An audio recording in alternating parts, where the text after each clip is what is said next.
Hey, Blue Rockers, welcome to Blue Rock Talk with Connie Willis. I'm Connie Willis, and this is Bigfoot Friday. How are you? How is everybody? Oh, well, I got the sound working. Great. I don't have to ask you about that now, do I?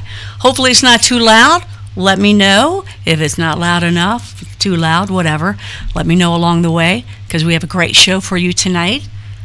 Hello to everybody that's coming in. Get the Blue Rocker signal, right?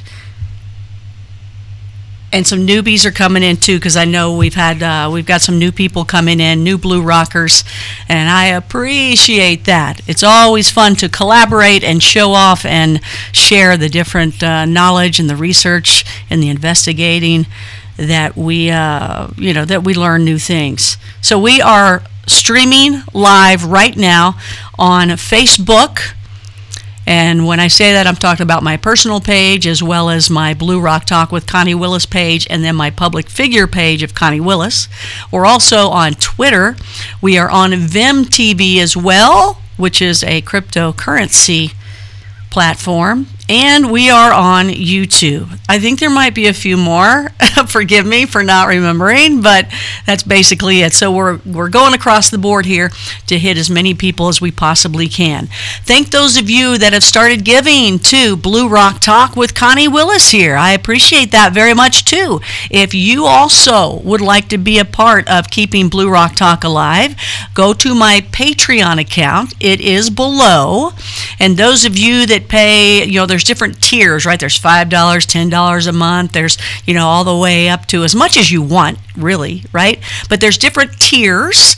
So if you pay maybe $10, you might get a couple special treats along the way in the month. So keep that in mind. Once I figure that out technically, by the way. I was working on that last night. Thank those of you that have helped out. So is everything okay in here? Show and share 40 years for me. It froze. Okay, my crow all good? We're looking good? I got some of my engineers out there and roving reporters out there that let me know if everything is fine technically. All right, so let's get underway. It looks like everything is cool, I guess, right? We're good. Somebody give me the thumbs up so we can move on from there. It looks good from me. It looks really good from my side. Okay.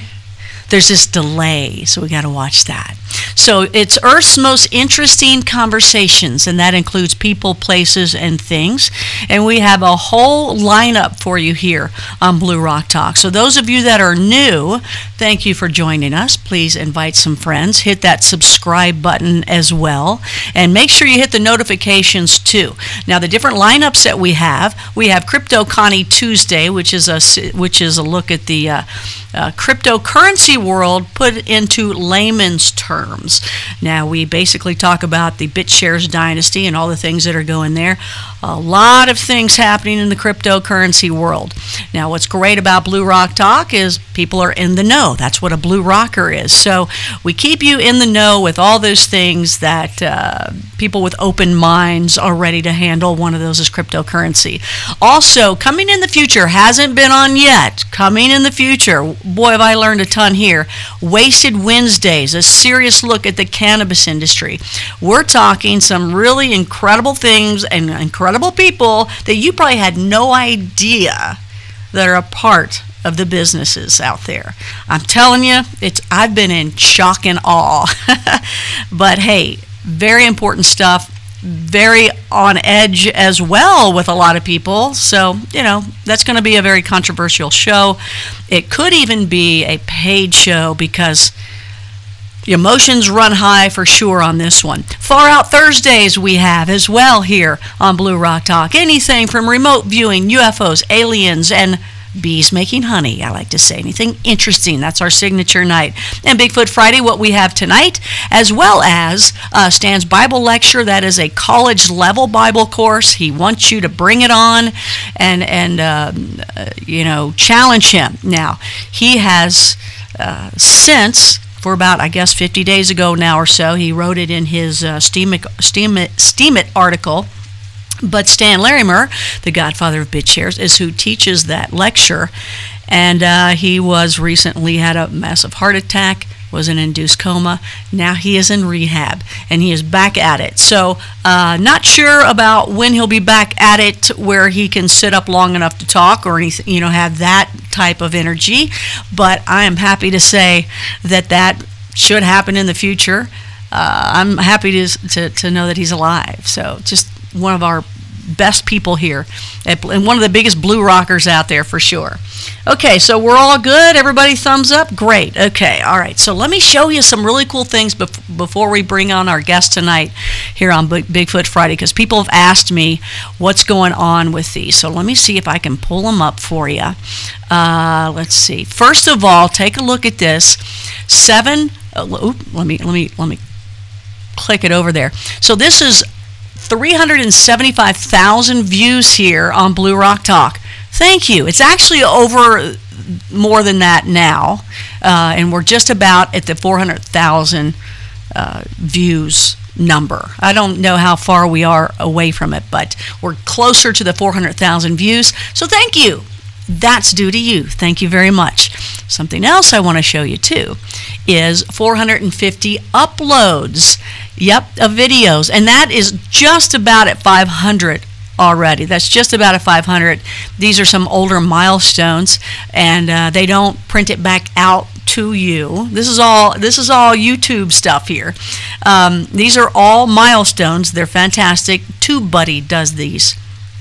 And that's a third-party app that goes with YouTube. But we're just about at the 500 uploads. When that happens, they'll give me another certificate. So it's fun to get these certificates along the way. At one point, when you reach 100,000 subscribers, YouTube actually sends you this really cool YouTube button, and I think it's silver. And I think the next one is another big giant milestone, and they send you a gold one and maybe a platinum one. I'm not sure. I just know that the first one is at 100,000. So I'm looking forward to that. So tell your friends to sign up here with me. All right, so that's cool. Now, this is kind of cool. This is new here. So let me show you this. Let me put it up in my little corner over here. I know my guest is anxiously awaiting, and I appreciate his silence on the other side. Okay, so Blue Rocker merch. Yep, got some merchandise. We got mugs. I got t-shirts. I don't actually have t-shirts because I know it's pretty much cold everywhere right now. I will get those, and if you prefer a t-shirt or a tank, that's coming, and you can say, hey, Connie, I prefer a t-shirt or a tank. But right now I have long sleeve shirts, and I have sweatshirts, and I have the premium and the kind of regular kind of, so you can decide to upgrade a little bit or not. But take a look at this merch. The link is down below where you can check these things out. Let's see here. I'll show you another one. This is one of my favorites right here. I'll get it big enough where you can see it there. See the sweatshirts with hoodies. I love hoodies. I love them, especially if you go Bigfooting, right? Or just a nice little walk in the cool air that we're having right now. I love the hoodies. So they say Blue Rock Talk on them, or they say I'm a Blue Rocker. Those of you that are Bible Blue Rockers with Stan's class or his lecture, you also have, you can choose from that as well. And let's see, what else do I have? I've got mugs too, so take a look at the mugs. I'm a blue rocker, and some of them just say Blue Rock Talk. And we got different colors. And there's women's shirts and there's men's shirts, and I think these are really nice looking as well. These are some of my favorite shirts right there. So isn't that cool? We are moving on up. Yeah, I think there's a little song to that one, right? So merch, link below. Patreon account to keep Blue Rock Talk alive, link below. And then I had some other people asking, how is my tower garden growing? That is hydroponics and that is aeroponics. So let me show you a few of those pics real quick. Here we go. Let's see. I'll put them all over to the little side so you can check them out. Okay. Actually, I think I'm just going to give you the full source of this one. Here we go. Let's see. You should still be able to hear me. Now, this is a wonderful thing. I have gotten rid of a whole lot of different plants. You know, when you start doing this, you're going to learn what you like and what you don't like to eat. And I was just kind of investigating at one point, and I realized, you know what? I like arugula a lot. And I have found that I also like, I really love the arugula, by the way, it's wonderful, and also baby bok choy. So I have realized that I really like that, and the little butter lettuces and bib lettuces, and even these, it's like a baby kale, and they are delicious, you guys. I mean, every day I snip a little here and a little there, put it on a sandwich, or I put it in a soup of some sort. I mean, I've just been having a ball with this. So what you're seeing now is those are going to be jalapenos and some sort of different peppers along the way. You can see a little butter lettuce. Well, actually, there's a packet of just lettuces where it's all these different seeds, and you put them into, you know, you start them as a seedling, and then they start growing. So every 15, they're all on timers, so every 15 minutes it gets water with some nutrients, and then 15 minutes off, then 15 minutes on, then 15 minutes off all day long. And you think it would be boring, you would hate to hear this noise. No, you don't. It's really, you don't even notice it at one point. You guys know Ron Moorhead and Carrie, his better half. They were here a couple nights back, or a couple weeks back, and they stayed the night, and Carrie was worried about that noise. But you know what, when you very first are here, it's true, I guess you do notice that, but at one point you don't even notice that it's happening. You really don't. And in fact, it's kind of nice and soothing. You might even be able to hear it right now. So there's the butter lettuces. There's let's see here. Isn't that cool though? That's my tower garden. And how does it grow? Very well. You guys, there's no dandelions in there because I remember those always tasting bitter as a kid. But look at these wonderful, wonderful, you can see there the kale and the crisp butter lettuces and some bib in there. And I actually took out a bunch of celery. It was just too big, and you start realizing the roots and how much they start eating some of the others' water. And so I'll show you this video here too really quickly. Kind of goes up top. So every 15 minutes the pump at the bottom shoots water up to the top. It hits the top and then just sprinkles water with some nutrients all the way down to all those like seedlings, and they are growing. And I tell you what, I'm cutting them and eating them immediately following. Thank you very much, Larry V. It's wonderful. I think you guys would like it too. I went ahead and got rid of my celery just today because it was just too much. It was in the way of the other things that I was eating. And, you know, I thought, some of them take longer than others to grow. And you just start finding out what you want. You know, I got rid of my tomato plant. Some people would prefer having tomatoes. I got rid of my cucumber. I got rid of my rutabaga, though I ate all the leaves off of it into a nice soup. And I also, so there was another one in there that I ate the leaves from that I was surprised that I could. but it was good. I made it into a soup. The things you learn as you start doing this kind of stuff. But you figure out what you want to eat, right? And right there, that's some baby bok choy, and I just sauteed that up with some, it's either a little oil or it's a little butter or it's a little bacon grease, Come on, got to add your flavor. But I usually just do that with some salt and pepper and some garlic and some white pepper and a little onion pepper, or add some onions. And right here is also a nice little omelet I made. You can see that I have cilantro on top of that, a little cheese and onion and little ham, and I think that's actually pepperoni in there. I don't think it's a tomato like you might think. But doesn't that look good? And you too can also be a green thumb. It's really unreal. I'm telling you, it's a lot of fun, and it's right there in the house 24/7, and it is, all year long. That's what you can do. All right, so let me get back here on the screen. Is there anything else I need to tell you before we bring on our wonderful guest? I think there is. So let me pull up. Let me bring me back in. Hey there, Blue Rockers. Welcome back. So those of you that are here, please hit that like button for us. You're watching Bigfoot Friday. I'm Connie Willis on Blue Rock Talk. Earth's most interesting conversations, people, places, and things. Live streaming right now on 3 Facebooks, Twitters, Vim TV, and YouTube. And who knows what other platforms eventually after we distribute it later on. Okay, so there's one more thing I wanted to tell you at least. Oh, here we go.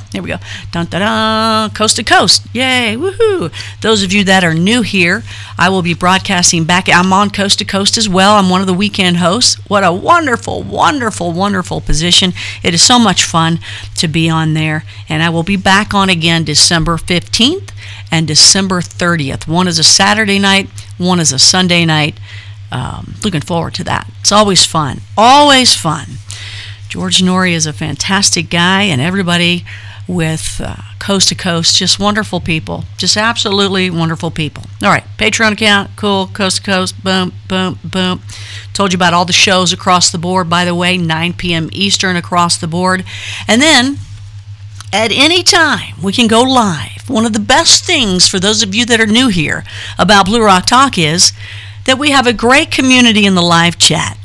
People love to chat, and they've become friends. They've contacted each other outside of the live chat.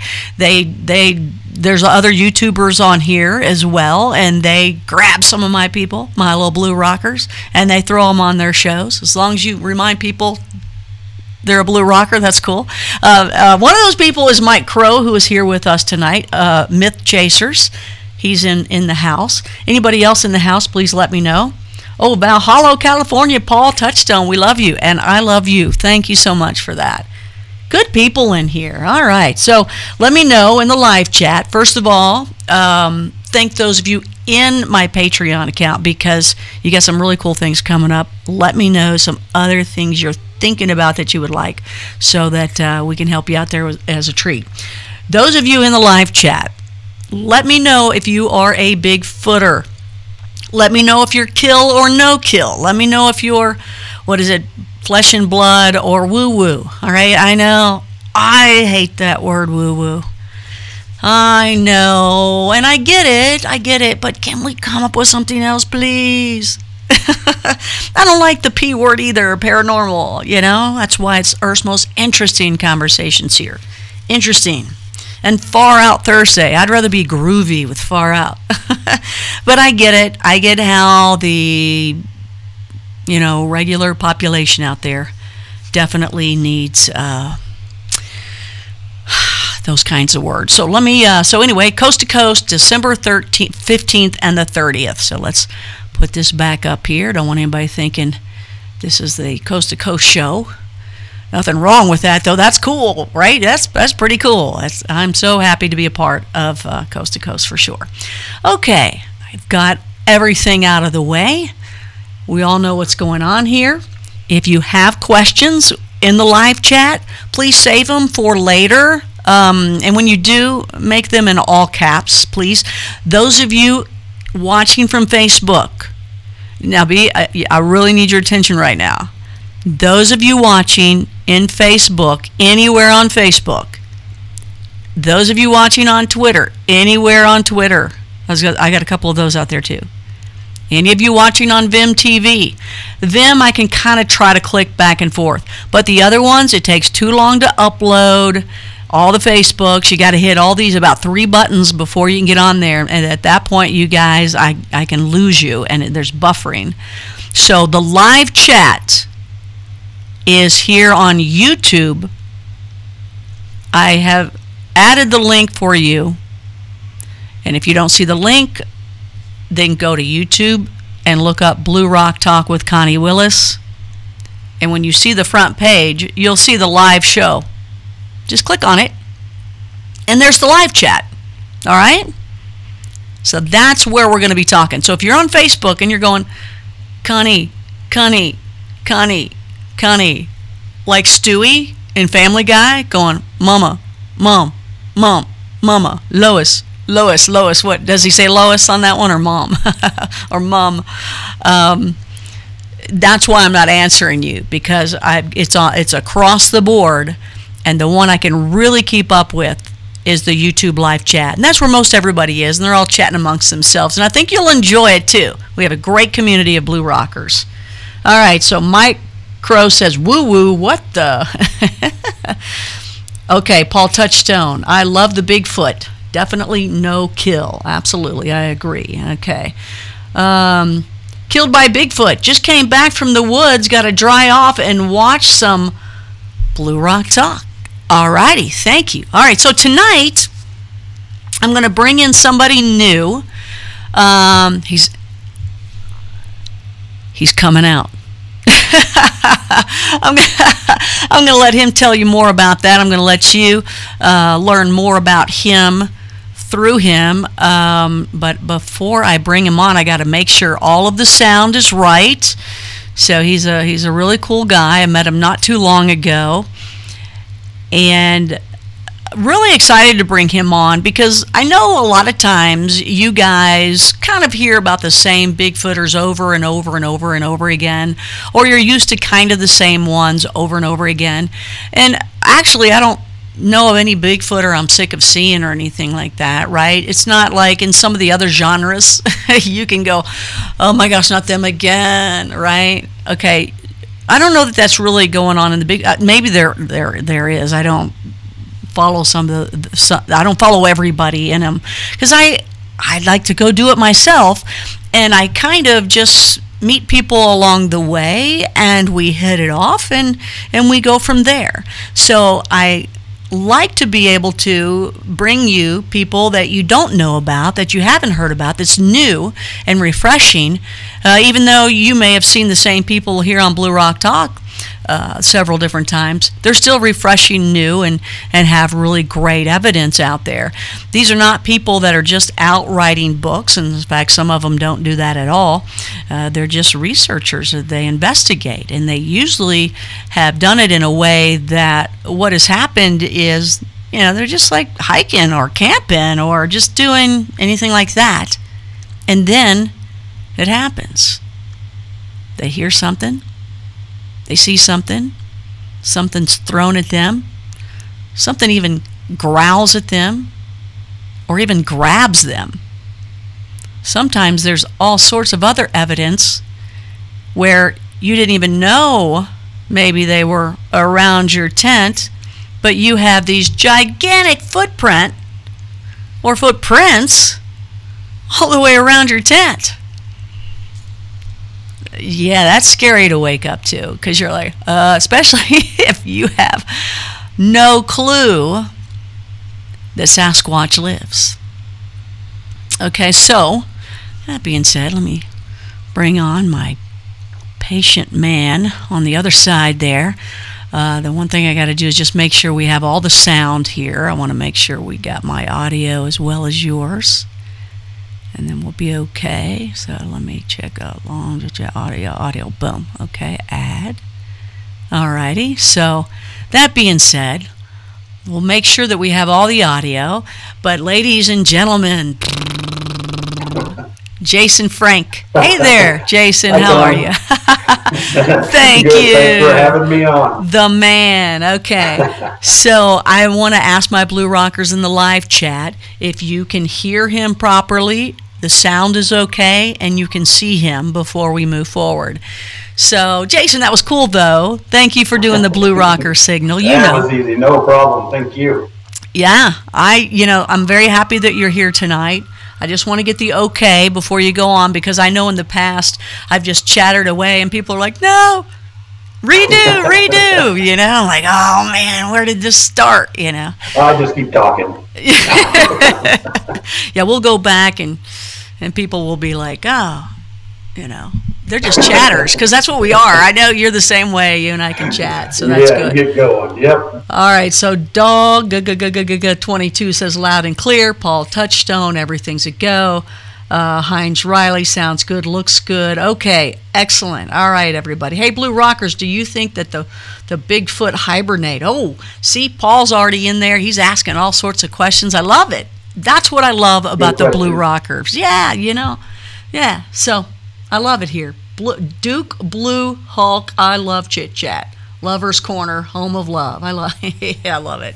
Great Blue Rockers. Okay, so Jason Frank. All right, so Jason, tell everybody just a little bit about yourself. I know you sent me a really nice bio, but this is where people can actually learn more about you from the way you talk about yourself. So if somebody says, oh, another host or TV type personality, you might go, oh, that's lazy. No, it's not lazy. I have a method to all my madnesses here. First of all, the reason you're here is, we can see your face. When you tell this story, it brings up emotion. It brings up a whole nother level. Hey, I love radio and the theater of the mind. Trust me, it's the best of the best. However, it's also great to be able to see these things and see you, so people can look at you and go, hey, I think he's pretty straight up, So if you don't mind, tell us a little bit about yourself. Oh, sure. Before we start, I'd like to thank all my friends and family that are watching right now. I got quite a bit of support out there, and I know one of them just texted me and said he's watching me on the 75-inch TV, which is a little bit too big for this face. But anyway, I grew up in Colorado, moved around a lot. My family's been in Colorado for about 3 generations, some more on my mom's side. Grew up hunting and fishing in Colorado. Had some military service as well in my earlier years. Currently a registered nurse. Also a muscle activation technique specialist. I have my own business here in Castle Rock, Colorado. Kind of walked away from the nursing career and went full time into what I really love doing, helping people with their bodies and problems that they're having. And we can get into that later, but my experience with Bigfoot and my discovery of muscle activation techniques go hand in hand. If it wasn't for the Bigfoot thing, I never would have found my dream job, really. I'm just an avid outdoorsman, just your average guy. I like to work. Go fishing and hunting every chance I get. Fly fishing is a passion. And that's how I kind of got into the whole Bigfoot thing. I was actually turkey hunting with my wife following surgery and on the backside of Pikes Peak. And she was crocheting in the passenger seat, kind of bored, and had the dogs in the back seat. And I'm driving down a really deserted road. It's called Phantom Canyon Road, which, come to find out, is actually named after Bigfoot activity in the 1850s when they were building a railway there. And just happened, I didn't know that. It was the first time I'd ever been on that road. And I just looked off to the side, and there were these huge footprints. And I knew they weren't human, and nobody had put them in there because we were blasting through snowdrifts just to get in there. So nobody had been in there for several weeks. And that's kind of how I got started on this crazy road about 12 years ago. Well, it's... let me just say one thing beforehand. I know where that echo's coming from. You're able to hear out of your ears, correct? Out of your headphones? Yes. Okay. You have the sound up on your laptop. Let's see what we fix that, maybe. Yeah, if you can just turn the sound down on your laptop. That's just what I'm thinking. Yeah, let's try it. Okay. How about that? Say that. Talk again. No. No. Talk again. I just don't Is hear. that better? Yes. How about that? That's a whole lot better. Can you still All hear? right, great. Problem solved. Yeah. Finally, the mystery. Okay, we're solving mysteries. Yeah, there's a little bit of echo. I don't know if you can turn it all the way down. That's great, but I won't be able to hear you though. I can't hear you if I do it. You don't have it in your ears? I do. That's the only speaker that's working. Okay, then it isn't playing out. Well, okay. Well, anyway, maybe. I don't know. I'm sorry. We tried to solve that earlier. Yeah. Well, it sounds. I apologize to you guys. Yeah. Don't ever let that happen again. You know what I'm saying? I'm a technical disaster. I will tell you right out. I destroy electronics like nobody's business. What's wrong with you? Yeah. So let's. Okay. Well, listen. Hey. I want to get into. Oh, wait a minute! This thing is gigantic next to my head. Do you see that thing next to my head? Wait a minute. Huge. It's huge. It's huge. Wait a minute. Let's make it tinier. Here, instead, let's do this. Let's do this. You'll like this. You ready? Watch this. Watch this. This is cool. It's always fun. There you go. You see that? All right. I like that. That's cool. Yeah, little man walking around back there. So, now, again. And forgive me if you just mentioned this, but, you were never out looking for a Bigfoot. You never thought Bigfoot was going to happen, right? You never thought you would be this guy. No, I never expected it to be in Colorado. I spent most of my life hiking and fishing and hunting out here. And until that day, it never even crossed my mind. I thought, well, maybe in Washington or Canada, but nah, not in Colorado. And boy, did I get corrected on that one. Do you think that as you look back, now that you've learned so much, and we'll get into that, but as much as you've learned back, when you look back, as much as you've learned now, when you look back, do you go, you know what, maybe I did feel a little weird when I was 15, or maybe I did walk by something like this? Because at one point when you realize they're there, then you start noticing all these signs that they had to have been there before, right? Or, how do you look back at that? Yeah, there were certain times where I look back and I wonder if maybe there wasn't something there. But on that same side, though, I'm an avid archery hunter, and this year, just because of what I do, most of my friends are all Bigfooters, and some of them are pretty well known. By the way, meeting Ron Moorhead was a huge deal. I really enjoyed meeting him. He's a wonderful person, and his wife too. They're great people. But, they are great people. They left a lot of DNA on my bed. I don't know what's going on. I'm like, what? Hey, wait, didn't you? Hey, wash these before you leave. He made a new big fan on that day. I really enjoyed talking with him.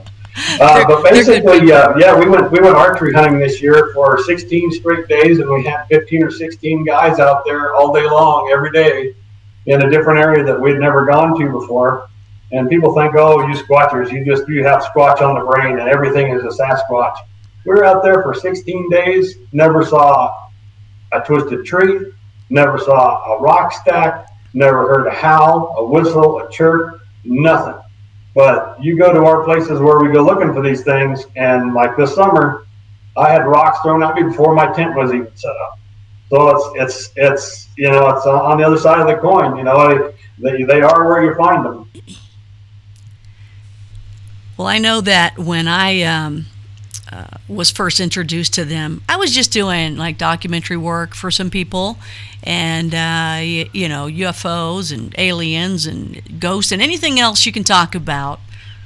I was there. I study them, try to put them all together, and find out what the similarities are and what the differences are. By the way, they're all connected. But I never thought about the Bigfoot, ever. Now, I was an avid reader as a kid, and at 6 years old, I had read a book. I think it was called Yeti or Bigfoot or something. I just grabbed whatever books I could when I was a kid. I was just sucking in books all the time. I just read and I read and I read. I was that kid that would pull the blankets over and have a flashlight reading so I wouldn't get in trouble.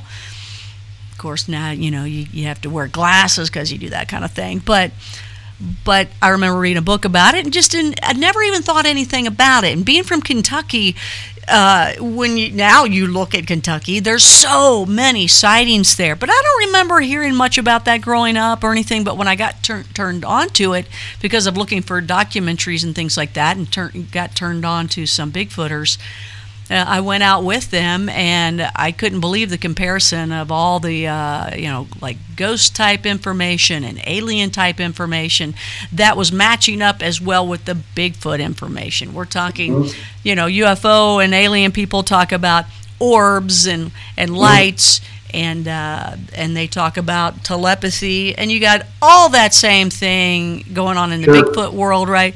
Orbs, lights, mind speak, maybe different words, right? But the same thing going on. So and, I think with a lot of times when you get in those communities where these things are frequently at, such as my favorite place where we go all the time, you go and you talk to the people in town, and they're like, "No, I've never heard of that. I don't know anything about that." And yet when you get up there to the location and you see the locals, they're all fishing with 12 gauges and everything else, and you're like, "What's the shotgun for?" And they're like, "There's things out here you would not believe." And I've heard that numerous times up there. That's right. And I'm like, "Oh, I would believe it." Yeah.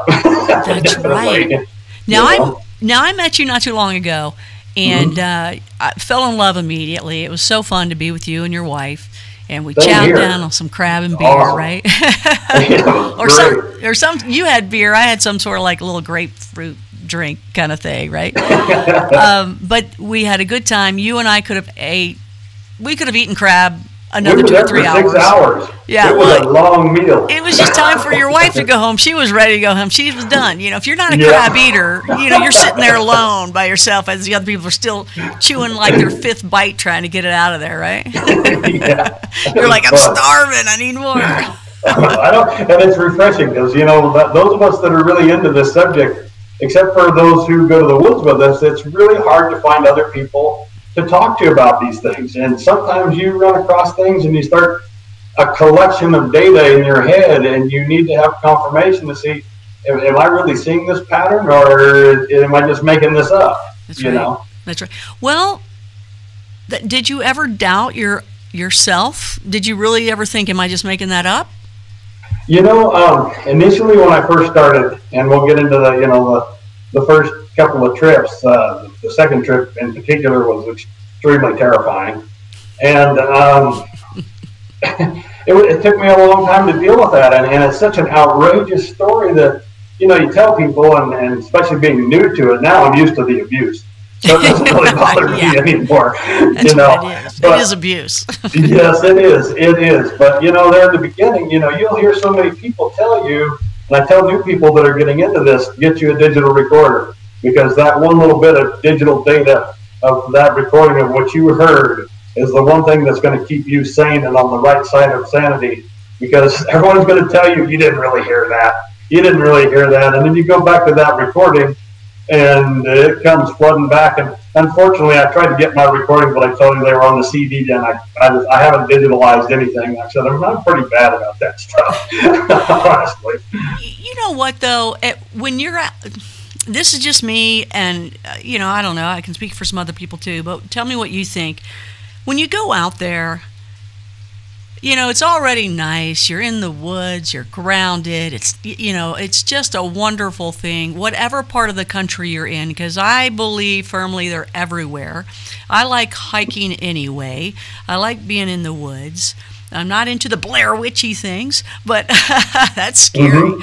But the Bigfoot stuff, when you find something, whether it's a footprint or a structure, I just want to be in the moment of it and go, oh my gosh, and just keep going. Absolutely. But then later on, I'm like, oh, I wish I would have got a shot of that, because it was a 29-inch footprint. It should have shown that it was walking, in single file, and there was more than one. And you start, and I wish I would have put, a quarter next to it or something to show the size. Or you kind of get mixed up in that, don't you? Because you're going, I should have done this. But then when you do that, though, it kind of takes it away, though. You know what I'm saying? It does, but at the same time, you're in this strange state of mind where you would think that you would be really thorough about collecting evidence. But no matter how many times it happens, you're still you're taking the measurements, you're doing all this stuff after you've done it a few dozen times. You're finally doing it correctly somewhat. And you still find that you miss things. And then, you're talking about the book writing, and as you know, I haven't been writing that working on a book myself. And during the process of that, some of these photographs and some of the evidence that I've collected over the last 12 years, after I collected it, I never really looked at it. I mean, even while we were doing the setup here, I'm looking at this cast and I'm finding stuff that I never even noticed. I've had these casts since July, and while you were doing all your technical stuff, I'm like, never noticed that before. And it's the same thing with doing the book. I'm looking at these pictures and I'm finding things that I never really noticed before or that I misconstrued. I thought one picture I thought was a foot turned out to be a gigantic hand. I mean, you're constantly wrong. There's no way around it. Right. Well, the funny thing, I am lucky to be in a really good position of being able to do Blue Rock Talk, as well as a Bigfoot Friday, and as well as being on the most iconic radio show ever, Coast to Coast. And, being a researcher myself, I'm not the person that reads the books and then asks questions. And, I'll read your book and ask you questions from your book, but I want to freaking go out with you. As you know, I've been trying to go out with you, and you keep telling me spring. And so I'm used to living, but I'm so used to living in all these other parts of the world. I'm like, what do you mean spring? We got to wait for spring? What, Kentucky, Florida, Tennessee, Alabama, Pacific Northwest? We can all go out at any time. Colorado. Well, your question, your person on the line there asked about the hibernation, and I can tell you, at least in Colorado, they do not hibernate. We do find the tracks in the winter. That's how I got started. It was early in the spring, in March. I found them in January and December. All these things. I get reports from them. But like I said, even though I've had hundreds of encounters, I can't even remember them all. Many of them within arm's length. I mean, close enough to hear them breathing, kind of thing, all the time. To where I'm actually almost used to it. It's freaky. It's freaky. It is kind of freaky, but even though I do all that stuff, it's just it never really loses its luster. But no. It's the whole wintertime thing though. Like I said, I've had a couple of really terrifying encounters, and man. Ooh, that's something I can't even put into words to people. I try to explain to them the terror that you feel. There's no words. And there are no words. And when this thing is 16 inches from your face and it wants to rip you apart, believe me, it is a whole new reality. And and like I tell my buddies, the guys on my team, they're wanting to go out in January and they're wanting to go out. Some of them are pretty crazy about that, and I'm like, man, they haven't had a lot of them haven't had that close of an encounter. Many of them have been touched, but not where the thing is snarling at them. And like any other animal, the wintertime food is really scarce in Colorado up in the mountains. It's nothing but snow and Jason's rabbits. looking pretty scrumptious at that point. This little chubby boy can't run very fast anymore. They're going to go for the big guy. I'm going with you. They got a starving young one. They're going for you, yeah. Exactly. I don't want to be that. I'm okay. I can wait until spring. So Jason Frank, everybody, is with us here on Bigfoot Friday on Blue Rock Talk with Connie Willis. We are live on YouTube, Facebook, Blue Rock Talk with Connie Willis, Facebook public page of Connie Willis, Facebook personal page, Twitter, Blue Rock Talk, as well as Twitter, Connie Willis, and Vim TV on crypto on the Steemit platform.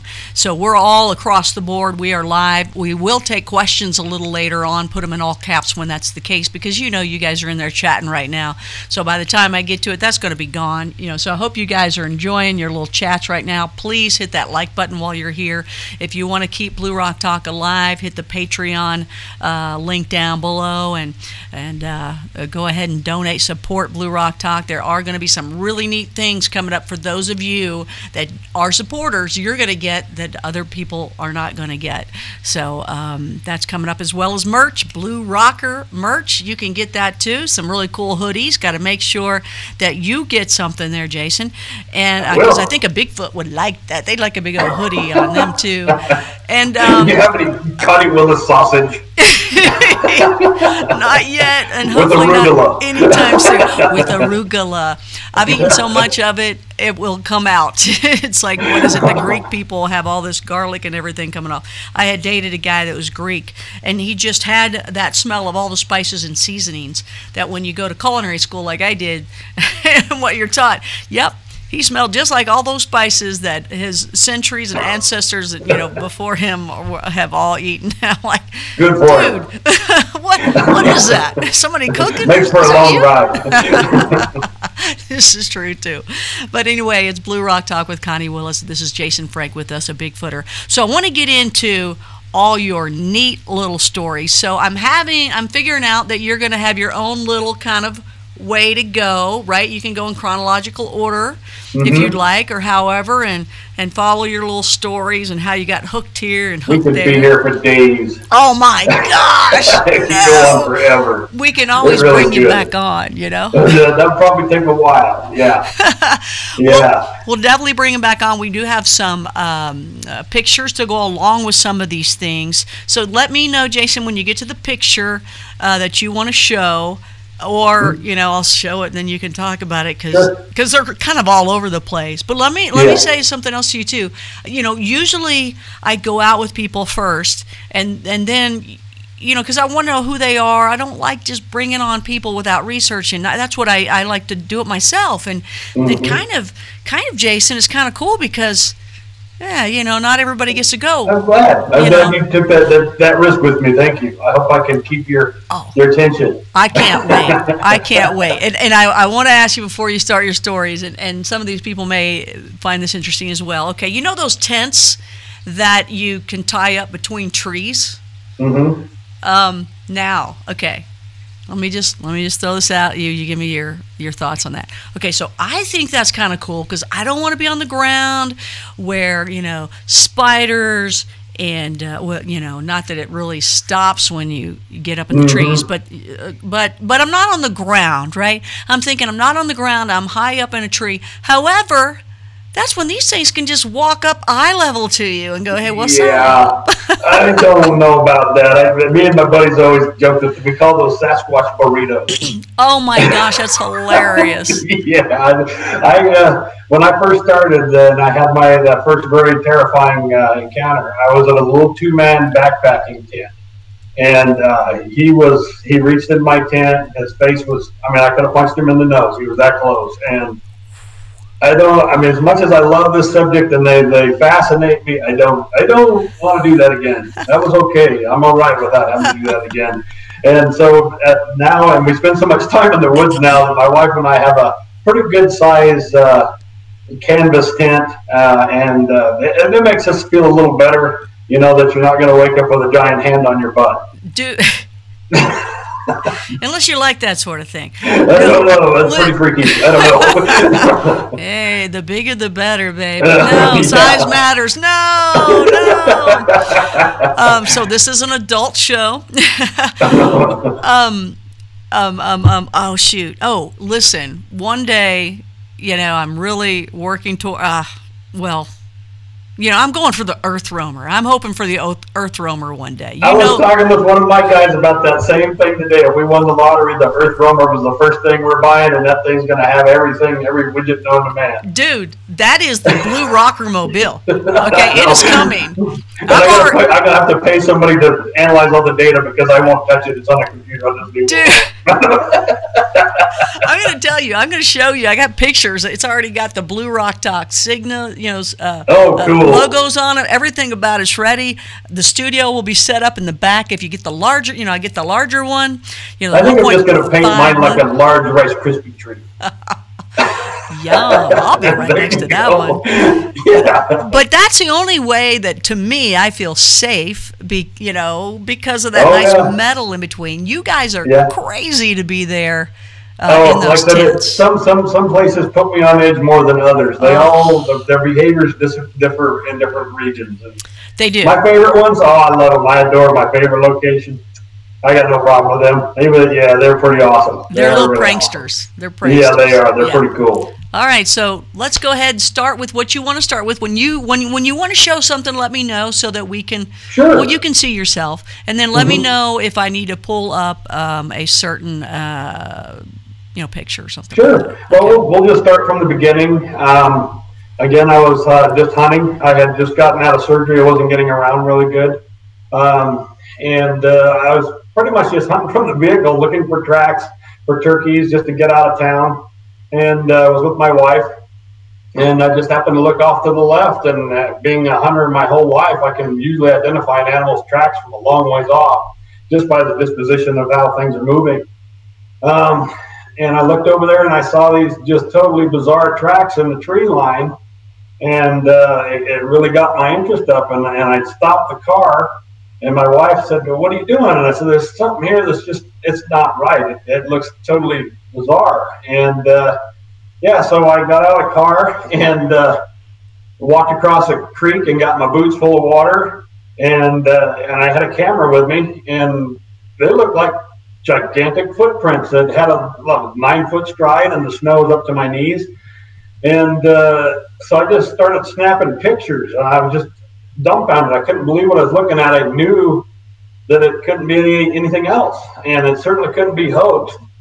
And so I started following the tracks, and I could see how big this thing was. Like I said, it was, you'll see in the pictures, if you want to flash that up, Connie, you can just pick any of those snow track pictures, and you can see how enormous these things are.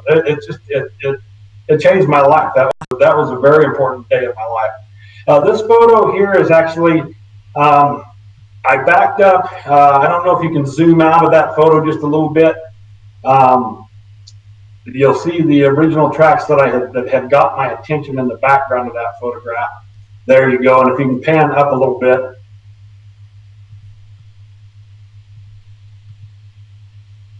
Ah, there you go. So if you look in the distance, the little tracks are mine. But you see the big hole in the back there, that's one of the footprints that got my attention.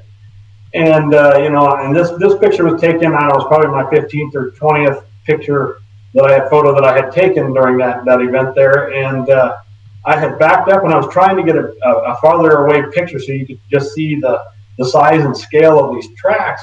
But as I backed up, to my surprise, if you want to pan back to where you started, back down the lower end of the corner there,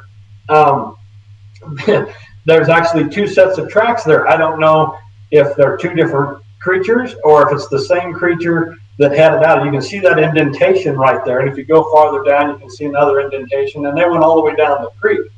To me, it looked like this creature, because those are older than the other tracks. You can see that they're definitely older, but it looked to me like it went down out into the desert to get out of the storm, and then a couple days later walked up the canyon again, leaving the tracks that had got my attention, which just amazed me. I mean, not only did I find, you know, one set of tracks, but I found, you know, a route of behavior. And if you want to go to another picture, I can explain whatever you pull up from those tracks. But it just changed my life. So this was the one picture where I was able to find one of the footprints had actually gone into the mud into a molehill, and you can see the heel there in the center of the picture. And if you look down to about the 7 o'clock position, you can see where the snow's kind of melted, and that's where the ball of the big toe would have been. And then, of course, the smaller toes, yeah, exactly, right there, yeah. And that's quite large. I mean, at the heel, I think I have one with a quarter and a knife up there, because, again, I didn't know what I was doing. I just had stuff in my pocket to give you some scale, and it shows you the size. That shows you the stride. The little tracks on the left are mine, and then there's these gigantic footprints. And like I said, the snow was up to my knees. I had a hard time walking through there. This thing, it didn't matter to him at all. And again, you can see that they're almost in a straight line, which later I learned that's very common. You know, they have that tightrope kind of formation to their tracks. And I actually tried to send you footage of one that I got this summer that shows that, but unfortunately it wouldn't send. But you can flash to another picture if you like, and I'll be glad to explain whatever pops up. But you know, I was just amazed, and I'm wandering around in complete shock. I could see where it is walking through the trees.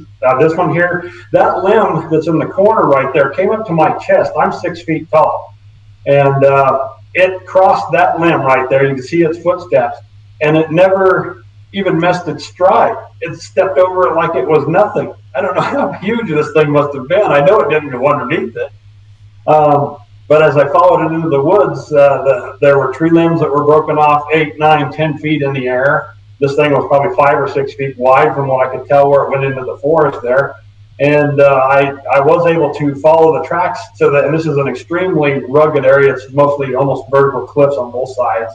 And again, it's basically used to be a railway where they hauled gold ore out of Cripple Creek, Colorado to Canyon City. And it's almost vertical cliffs on all sides except for where the road goes. And I actually was able to see where the thing climbed out of the cliff. You could see where its stomach was dragging on the rocks, where the hands were going. And I'm just dumbfounded, and I'm wandering around looking at these tracks, and then I realized I forgot my shotgun in the truck, and all I had was the camera, and I started feeling really naked, you know. I'm like, this thing could still be out here, you know.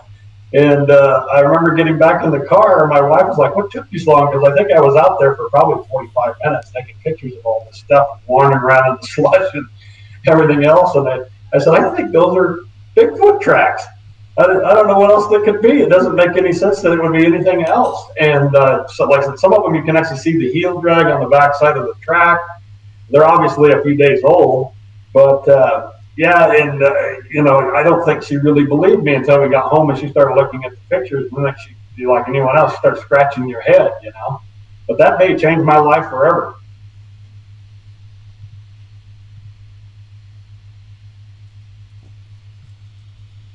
And there again, like I said, it's just amazing to be able to look at that, and you can see two sets of tracks in one picture, one going down the creek and the other one coming back.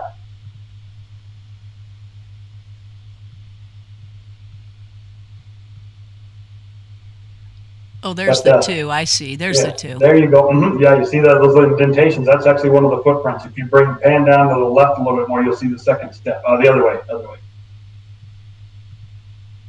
Keep going. That's one of them right there, and on the side of the picture right there. That's one of the footprints.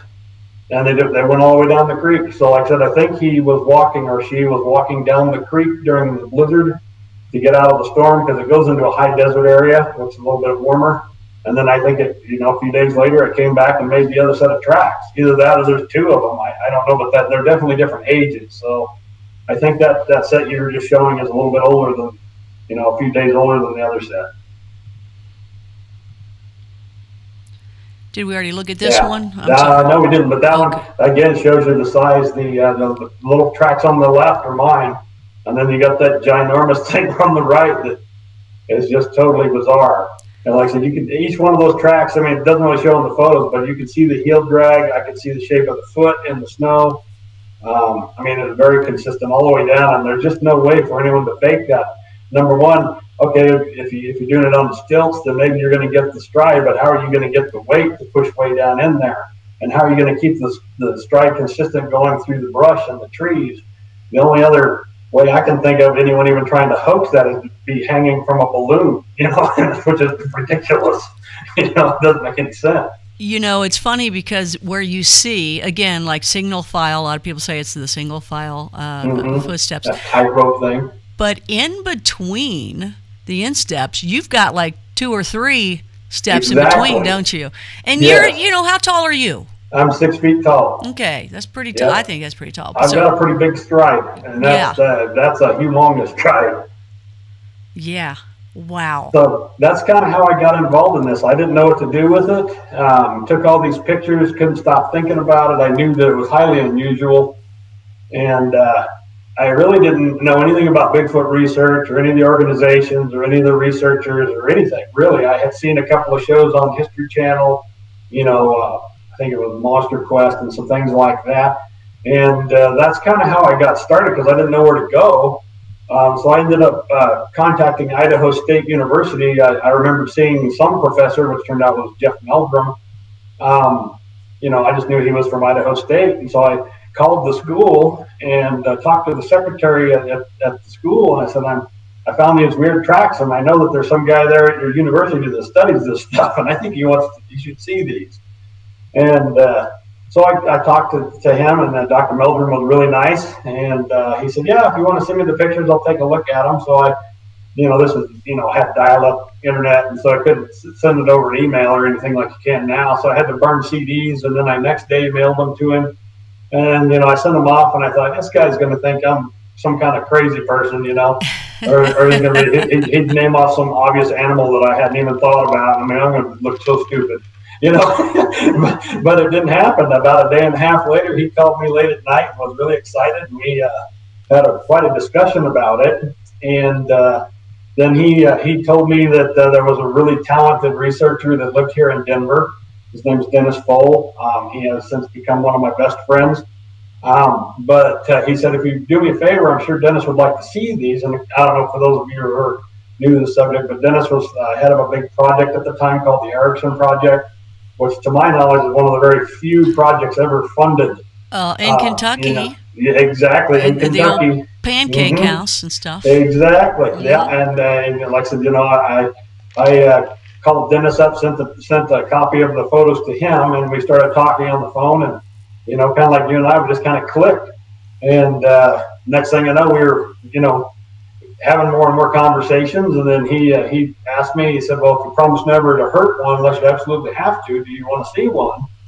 And I said, you bet. This is incredible. And so wow. The next thing you know, the following July, I went on my first expedition, which was just a BFRO expedition here in Colorado.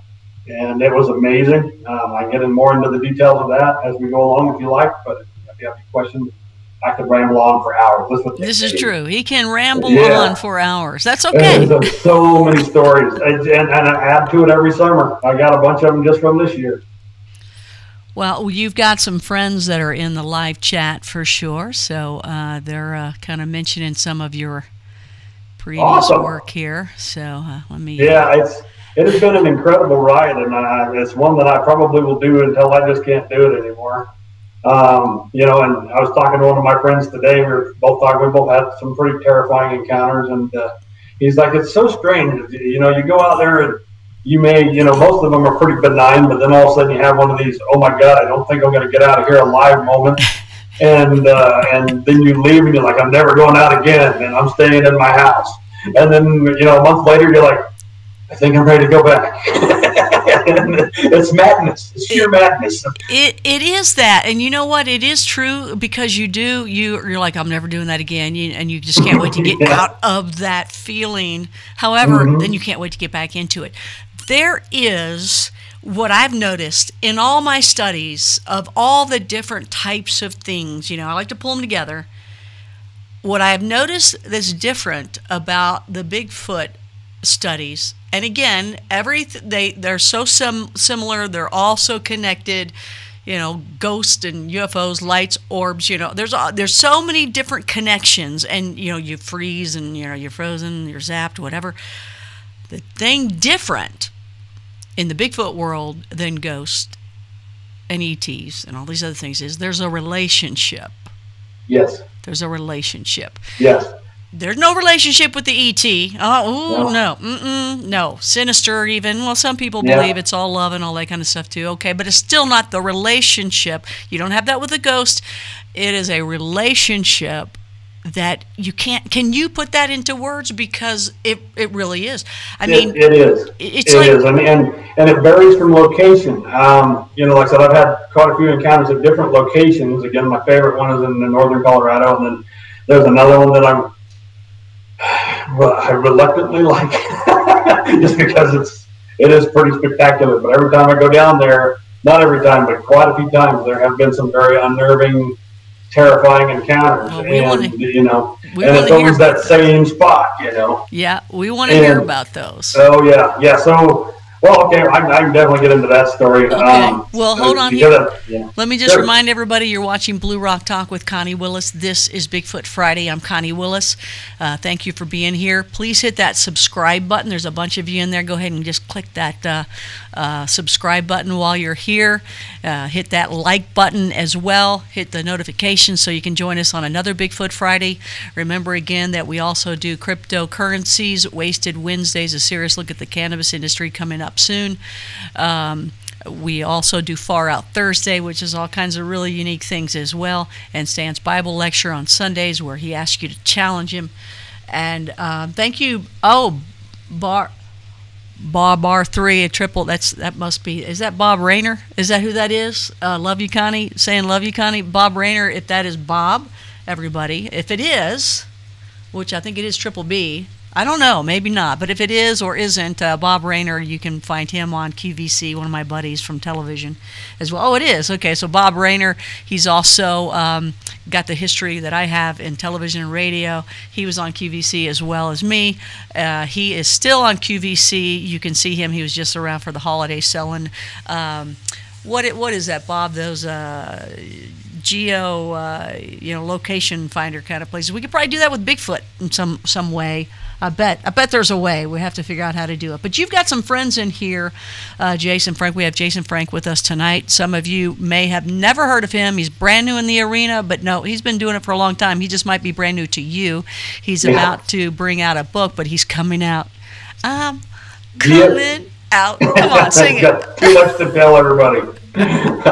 Too much. It's gotta be fun. So, the Garmin GPS. There we go. I knew that's what he's selling now. We also have in the house, at least what I can see, is Mike Crow, one of our stringers here, Blue Rocker roving reporters, Blue Rocker stringers, Blue Rocker correspondents, and any of you out there that is ever out at an event and you want to give me a call and say, Connie, look, let's go live. I got something cool happening. Please become a Blue Rocker stringer correspondent right then and there. I'd love that. Keep that in mind, Jason. So, Jason, I just want to look in here real quick to see if some of your buddies are in here because somebody's been talking about you for sure. Tin Man Bigfoot Tracker, I think, has been saying some things. I think, let's see. Who is it? I think Tin Man Bigfoot Tracker. Is that one of your buddies? I don't know. Somebody said something with you. Oh, I bet I know who that is. Yeah. Yeah. I think he's probably watching me on a 75-inch TV. Oh, is that the... Probably. Nice. I'm just guessing. 75. Yeah. That's a big face. Yeah, this is true. Look at the size of that cranium. Man, he's got a 5-head, right? Isn't that called a 5-head? Isn't that horrible? That's a horrible name. So those of you that are here right now, hit that like button, please. Go over there and hit that like button because there's always going to be some loser out there that hits the bad one. So cancel them out. Cancel them out. Okay, so let's get to some of these creepy stories that you have. One of the things that really hit me with you is, and by the way, what I was trying to say earlier was because of the unique position I'm in, I'm so happy to be in it. A lot of people from all over the world, not just the United States, but all over the world will contact me and tell me about their findings. Awesome. Welcome, guys and gals. Yeah, and it's great. Yes, Blue Rockers. And the thing about it is each person says this to me, okay? They say, oh man, I've got like the most wonderful hotspot in the world. I'm telling you, no one has ever seen this. No one has ever seen the things I've seen. We've got this, we've got that. I can't even tell you till you come and check it out. You got to see it for yourself. Nobody has what I have. But everybody says the same thing. Mm-hmm. And so I like pulling people together to say, no, you over in Australia, you over in England, you over here in, even Florida, Pacific Northwest, Colorado, wherever, y'all are saying the same things. Yeah. And, I've all my research for the most part has been in Colorado. I had one trip in New Mexico, which I did have a fantastic daytime sighting. But all my other stuff has been here in Colorado, and for that reason, I've wanted to go to some of these other states. Some of my buddies are going to be going, hopefully, to Oklahoma or Texas or something this spring and this winter. Depending on funding, whether I can go or not, we'll see. I'm with you. But I would love to see the differences in behavior because I do see a world of difference in behavior and a world of difference in the way the woods feel from one location to the next. Like you were saying, you love to go out there and commune with nature and all that stuff. But where I've had my really terrifying encounters, it's a gorgeous place. Unfortunately, got devastated by beetle kill the last year or so. But when you used to go there, you could feel the trees watching you, and the trees did not like you. And it's a very, you don't sleep well. It's a very imposing, kind of unsettling feeling. And that's totally different than where I normally go most of my summer, and that's one of the things that cuts into me going to these other locations is that one thing I set out to do once I started realizing how smart they were was I try to go back to the same spot, do the same things over and over and over again, and try to build a relationship with them so that my goal in life, actually I've told this to many people, my goal is that someday before I die, I want one or a bunch of these things to feel safe enough that when I'm at camp, I have a fire going, they can come down and sit right next to me. It's all cool. It's so funny. I would love to have that happen without pooping my pants. It'd be awesome. Oh, we would like that too if we're sitting next to you. The funny thing is with people and guys, it cracks me up. Okay, women, we're pretty open about. We love our relationships, no matter who it's with. We're very open about our relationships. We love our relationships. Whoever our significant others are, we're proud of them. We love them. And even if it's with an animal or whatever. Or little dogs or birds or cats or whatever, but guys are a little bit more. Hey, well, how about them bears or whatever kind of guys? Yeah. But when it comes to Bigfoot, guys are like unreal. We wish that you guys would be that way more with us because I can't believe how much you all you have fallen in love. One of the people that first taught me all sorts of things about the Bigfoot is Pat Rance, and Pat's dream is very similar to yours, where he wants one to come up and play checkers with him. Oh, that would be a trip. Yeah. I find it more interesting if he plays chess or something with him. Chess would be a little bit more like, whoa, and that 3D triple-decker chess, remember that? Yeah, maybe a wood chopping competition. How about Battleship or something, come on. Yeah. Uno, let's go. Trivial Pursuit, right? Yeah. Yeah, and that's just been one of the things that I work towards. So most of my time is spent, I try to go to that location as much as I possibly can for that reason. And I think it is starting to work. I've got one that I believe I've seen in 2 years in a row, multiple times, and it keeps coming back. And it's like it's just dying to see me when I get up there. And it might be just something in my head. I don't know. Maybe it's a different one every time. It's not like it sits around and lets me sketch a picture of it. But, it's the same size. And I did notice, actually, me and one of my guys noticed this year we got a really good look at it this spring. It does have pointy ears, so that kind of makes it stand out. It's got kind of like Spock ears. So. Oh, really? It's got pointy ears. Yeah. What color is it? It's hard to say. The best look we got at it this spring, I would say like a dark red rust color. It was hiding. It was in the middle of the day. It was hiding behind a stump, behind some other bushes, and in the shadows. And if it wasn't for the ears, I probably never would have even seen it. Isn't that It was only maybe 40 yards away. What'd you name him? Everyone's got a name. I named it Elvis. Elvis? Yeah, Things Elvis. never coming out. It's like, look, I don't like Elvis. Yeah. I named him Elvis because I had seen him last year. We actually have a hair from him here at this table, if it is the same one. And we had it playing in a pan of water next to the tent for about 2 hours. And it would just splash around and grunt and then run off and come back and splash around and grunt. It was about 6 feet tall. And the next night, we had somebody come in, and they inadvertently, about 1 in the morning, they backed up and had their headlights on and shined through the trees into my camp and slammed the car door, which woke me up. And I have to laugh because it was a Bigfoot researcher, and if they had just looked up in their headlights, they would have seen the thing standing right in front of my tent. And it was right next to the front door. And it was frozen, and I was kind of waking up, it's kind of sleepy, and I'm looking at this thing, and I'm thinking it's a new squatter guy, and we strictly forbid any kind of pranks or anything, and I'm kind of waking up, and I'm looking at this figure. It's a perfect silhouette standing at my front door of my tent, and it's got an enormous head, and I'm like, why is that guy wearing a motorcycle helmet? And why isn't he moving? And why is his shirt unbuttoned? It looked like he had a kind of like, if you leave your sleeve unbuttoned, like it's just hanging down off your arm. And I'm looking at him, and all of a sudden he just darted off. And I realized that wasn't a human. It was just standing there where he was the night before, playing in the pan of water, and which was an amazing event. I mean, that water pan event was amazing. Myself and my neighbor Matt was with me, and he was sleeping in the tent with me, and that pan of water was only 16 inches from Matt's foot, and that thing would run over there, splash in the water, grunt like a monkey, kind of coo and have a good old time, and then it would run off into the bushes, and then it'd come back. And it did it 5 times over about a 2-hour period. And more of a juvenile, you think? Yeah, it was definitely a juvenile. I have a theory, like I said, there's no way of being sure about this. I had an encounter about 8 years ago up there with another guy that I brought up there, and we encountered an adult. I don't know how many adults were out there, but we had one adult that was standing right above the tent, right at our heads, playing with a trailer.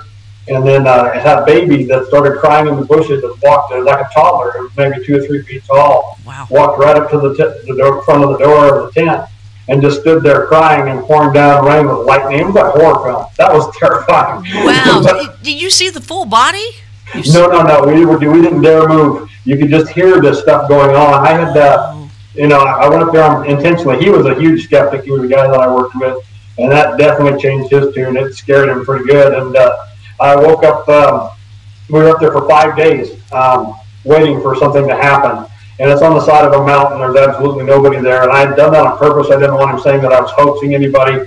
He had been teasing me at work, saying I was crazy and everything else. So I brought him up there, and I wouldn't let him leave. And anyone who does this knows that one of the most powerful things you have to get their interest and get an encounter going is their curiosity and their intelligence. Right. And so if you leave your camp day or night, they're going to come in and play with your stuff, and then they're going to leave, and you'll never know they were there. And they may spy on you, but they probably won't come down. But in 5 days, we didn't leave. We sat there the whole time, and it drove this guy crazy because he was a very anxious person anyway. And then finally, the last night, it started raining, and I told him that we were in for it because most of my stuff happens in the rain. And I woke up in the middle of the night and heard this thing playing with a metal trailer that I had. It was like an ATV trailer that I pulled with my motorcycle, parked behind the tent. And I could hear the fingers drumming on the metal, and I could hear it breathing. And I tell people when they get close, when you hear them breathing, it sounds like Darth Vader with asthma, is what it sounds like, it's really raspy. It's like, it's really slow, and it's deep. It's big, right? It is. You hear the bigness, the hugeness. And it's slow. It's like six respirations a minute. Yeah, that's very close. About just right? Like that. Yeah. And so I hear this thing, and I hear it drumming on the trailer, and I wake the guy up next to me, and he was still skeptical, thinking he was camping with a lunatic. And he looks over and he goes, "What?" And I'm like, "Don't start." It's standing right over us, And then all of a sudden, the thing behind me, you hear it go. And that guy turned about 50 shades of white. I thought he was going to have a heart attack. And so I calmed him down, and the thing started playing with the tent. His hand was pushing on the tent. And it stood there for several minutes, and I just wrote it out. It's happened to me many times. It really didn't disturb me so much. I was kind of just enjoying it. And dude, that's crazy. You're enjoying it. It was insane, and it was pouring down rain. Lightning's going. It's on the edge of a cliff, so all the gravel and the rocks and boulders are coming off the side of the mountain, and it's just mayhem. And in the middle of all this, I'm feeling fine until all of a sudden you hear this baby crying. And it starts about 50 feet away, and it sounded like a toddler mixed with a bobcat is what it sounded like. And it did it 4 or 5 times, and each time it got closer and closer to the tent, and it got within maybe 8 feet of the tent, and just stood out there sniveling and crying for a few seconds. And then the parent behind us had such a human reaction. I still am amazed by the reaction, but it actually sighed like an annoyed parent. It kind of went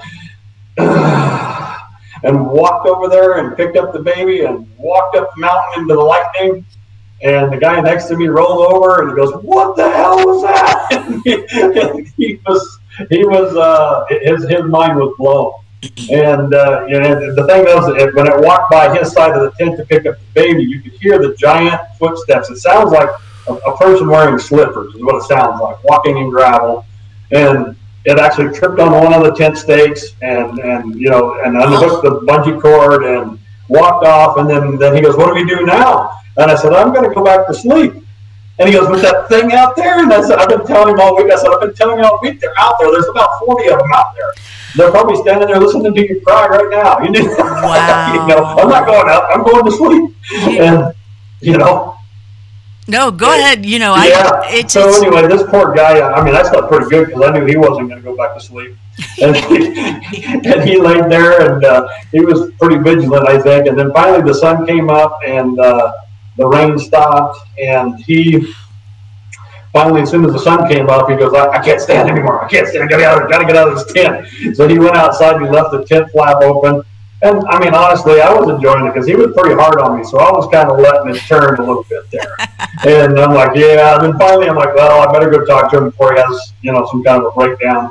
And so I get up there, and he was sitting in his chair, and he just couldn't believe what had happened. And then right there by the fire pit was a little footprint. I mean, it was rained out, but you could see it. It was right by the fire pit. And so we started packing up the camp, and we're moving around and stuff. And I go over, and I had a game camera set on the picnic table, along with the food items and stuff on the picnic table.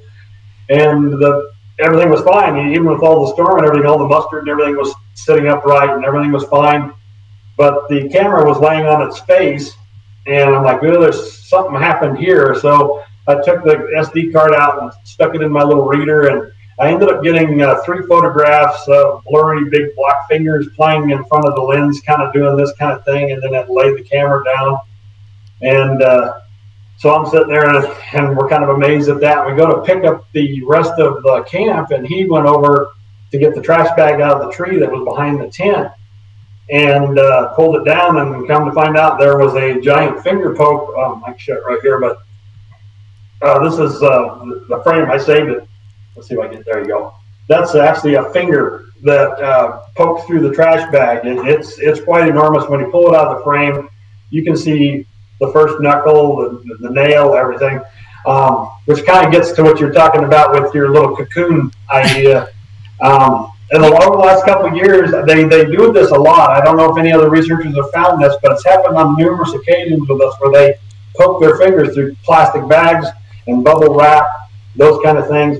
And so I started making all the tree area out of black plastic and stapling it to the trees, hoping to get fingers in there, but they're too smart for that. They haven't fallen for it yet. Oh, man. Give them bubbles. Let them have fun with that. Then we'll they never touch that either. No. It's never what you want. You got to show them. You got to show them. Yeah. So go ahead and put that up. Let me get a close-up of that there again here. Let me... let's see if we can get that. There we go. So you got that fluorescent light right in the middle. There we go. So stay right there, okay? I'm going to try to zoom in on you. Let's see. Stay where you are. Hold on there. Hold on there, buddy. Hold on. I'm thinking ahead. I could have sent you a picture of it. Yeah. So there you go. That's a black plastic bag, and that's where they've poked their finger through it. It's actually a heavy contractor's bag, so it's really thick plastic. Right. Okay. And I saw that. And it was. In person, you can see it and kind of get that weird vibe from it. By the way. Yeah, and when you look at the tip of it, look at the fingertip, the kind of claw-like fingertip there. Keep that in mind, because I have other pictures that you're going to be showing from other things that have happened there, where you can see the shape of the finger, and it's exactly like that. Okay. Time and time again. Like I said, I've got, I don't know, just off the top of my head, probably at least a half dozen of those kind of handprints. So that's the kind of shape that we see a lot, and they're quite large. Some of them are the size of droplets. Yeah, put your finger, your pointer finger next to it. Put your pointer finger next. There we go. That's my finger. Okay. So show me you had a hair you talked about as well. Show me whatever you can show me now. Yeah, so the hair is from that same water incident, the pan of water that we were talking about. The next morning we got up and we found this hair. I don't know if you can see it. I'll bring it in as close as I possibly can. Okay, and then go over to there you go. There we go. Right. What's in that vial? I don't know if you can see it or not. No. Yeah. It's but really imagine. hard to see. And then in this paper towel that's in this frame was hanging underneath the awning that I had my kitchen area under, right above where that pan of water was, and it clawed up the paper towel. So it left 3 claw marks right down the center of the paper towel, and that was 6-7 feet off the ground. So it wasn't anything else. We also had a sheet of cardboard. The awnings were new, so I had taken cardboard off of the awnings, and I was saving the cardboard, using it to shim up my tables and stuff. And it was sitting out there that night, and when we got up, there was about 20 finger pokes all the way through the cardboard. You can see where they just compulsively just kept poking and poking. And I think we must have given that to one of the new researchers that was on that trip. I don't know what happened to it. I don't have it. Wow. It's just time and time again with that place. It's amazing. Yeah. Well, okay. So, I hear different things from different people. I mean, pretty much all still along the same line. Mm-hmm. And I know people that have gone out for 20 years. They've heard from their grandmas and grandpas and things, stories, okay, Mm-hmm. in the areas that they live in and on their land and property and different things like that. But I know some people that have gone out forever. I mean, Mm-hmm. literally decades, never seen anything. Yeah. And then there's people that see stuff all the time. You're one of those people. I think you and I both agree that these things like you or they don't. Yeah, I don't even know if they true. warm up to you. I think they like you or they don't. I think they know Yeah, they get a immediately. vibe or they don't. Mm-hmm. Yeah, I think they definitely do. And I think that's part of the transition that people make when they go from, what we call, a believer to a knower. There's that Right. transition, and there's that, I wrote about it in my book, and there's a world of difference between the two. To believe, all you got to do is really look at the evidence and, review a couple of videos, look at the Sasquatch Genome Project, all kinds of different things. And out of these thousands and thousands of reports, only one has to be true. And then they, in fact, already exist. So you got to believe that. But to be a knower is to try to keep your bowels together. You have a problem with your bowels on you. You have a little situation with the bowels. I've come close. I don't want to know those I ain't afraid to say that. Oh man, there's some long nights. So you carry the extra underwear in the dash. I just carry plastic bags. Yeah. No, I don't even want to go down that avenue. So tell me some of the. One of the things that was different from you is that you have a lot of different sightings. Now, I believe that you can see them just as well, if not better, in the day. I think they're around as much in the day. I think they're roaming around. I prefer a day sighting instead of some night one where, and I've heard them. I've heard them at night. I've heard them breathing at night. You can't see them. And I've heard them growling at night. I mean, just feet away from you, talking as well. And I got to tell you, this was interesting. This is something interesting that I came across, and it was just recently at the Blue Rocker Bash that we had out in Carson, Washington, with some people. Yeah, and this is weird because Carrie saw me, Ron Moorhead's woman. She's a sweet lady. She's great. She was She's just awesome. there. She was lounging, had her little legs up, and hanging out, and I looking in her direction, and I saw where Squatch Man, I don't know if you know Squatch Man or not, but Squatch Man was over by this wood pile, and he had said something or heard something or whatever, and this was in the day. And I looked over. I just happened to look over at the log pile, kind of looking beyond that because something else. There was other people there, so it was just in my line of sight. And I saw, in the day. If somebody would have told me this, I wouldn't have believed it. I saw the eye shine, and that was it. I didn't see a body. I didn't see a head. Nothing. I saw the eye shine. And nothing else, and it was by the wood pile. And Carrie saw me. She said, "What are you looking at?" And I'm like, what did I just say? I'm like, I just saw some eye shine. You saw, yeah, absolutely. And you think about it, you go, wait a minute, I just saw the eye shine, and no body, nothing else. So that goes back to the cloaking. Goes back. I hear people talk about that all the time. I have, like I said before, I've never seen anything really too supernatural. The biggest, I'm not saying it doesn't happen, I just haven't seen it. But, the eye shine, I've only caught that on 2 occasions. And it's like they can control it, do it when they want, in different colors. I saw one set of like greenish yellow, and then I saw 3 sets of red ones on one occasion. And that's the only time I've actually seen the eye shine. Now, I think I sent you a picture. I don't even, I'm sorry, I have to apologize, everybody. I've had so many encounters and I have thousands of photographs. And I have this one photograph that came from a game camera. I don't even know. And he only sent us 3. Can you believe it? I mean, come on, really? I'm sorry, but I think, like I said, I don't know if I sent you that one or if it was one of those that wasn't able to make it through because we had problems. Okay. But I actually did get a picture of the eye shine on one of my game cameras, and it's pretty weird. And I don't know if I sent that to you. It should be a black screen, and if you pull it up, it's just 2. Yeah, that's it. I don't even, like I said, and I've had so many of these things happen, I don't even know when I got that. I don't even remember. I thought it was a UFO 8 feet off the ground. What? Describe this again. It's about 8 feet off the ground, whatever it is. You don't really see the figure, and that might have even been from the night with those 3 fingers. I really can't remember. I've got so many pictures. I couldn't tell you where it came from. It's just I found that in my collection. So you're saying those are 2 eyes right there? Yeah. And isn't that weird? How high up was that? 8 feet.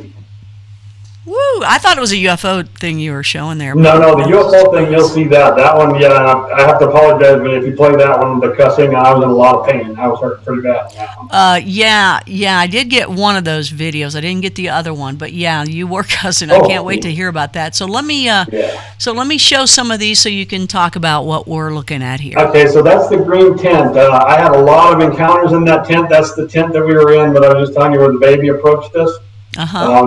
Laying on our backs with our feet towards the door. I was on the right, he was on the left. That tent there, we've had multiple encounters in that tent. My wife and I had an incident. Actually, we get into this too. It's a funny story. I sent you the pictures of the handprints, but we had one that actually showed up and ate a box of cereal.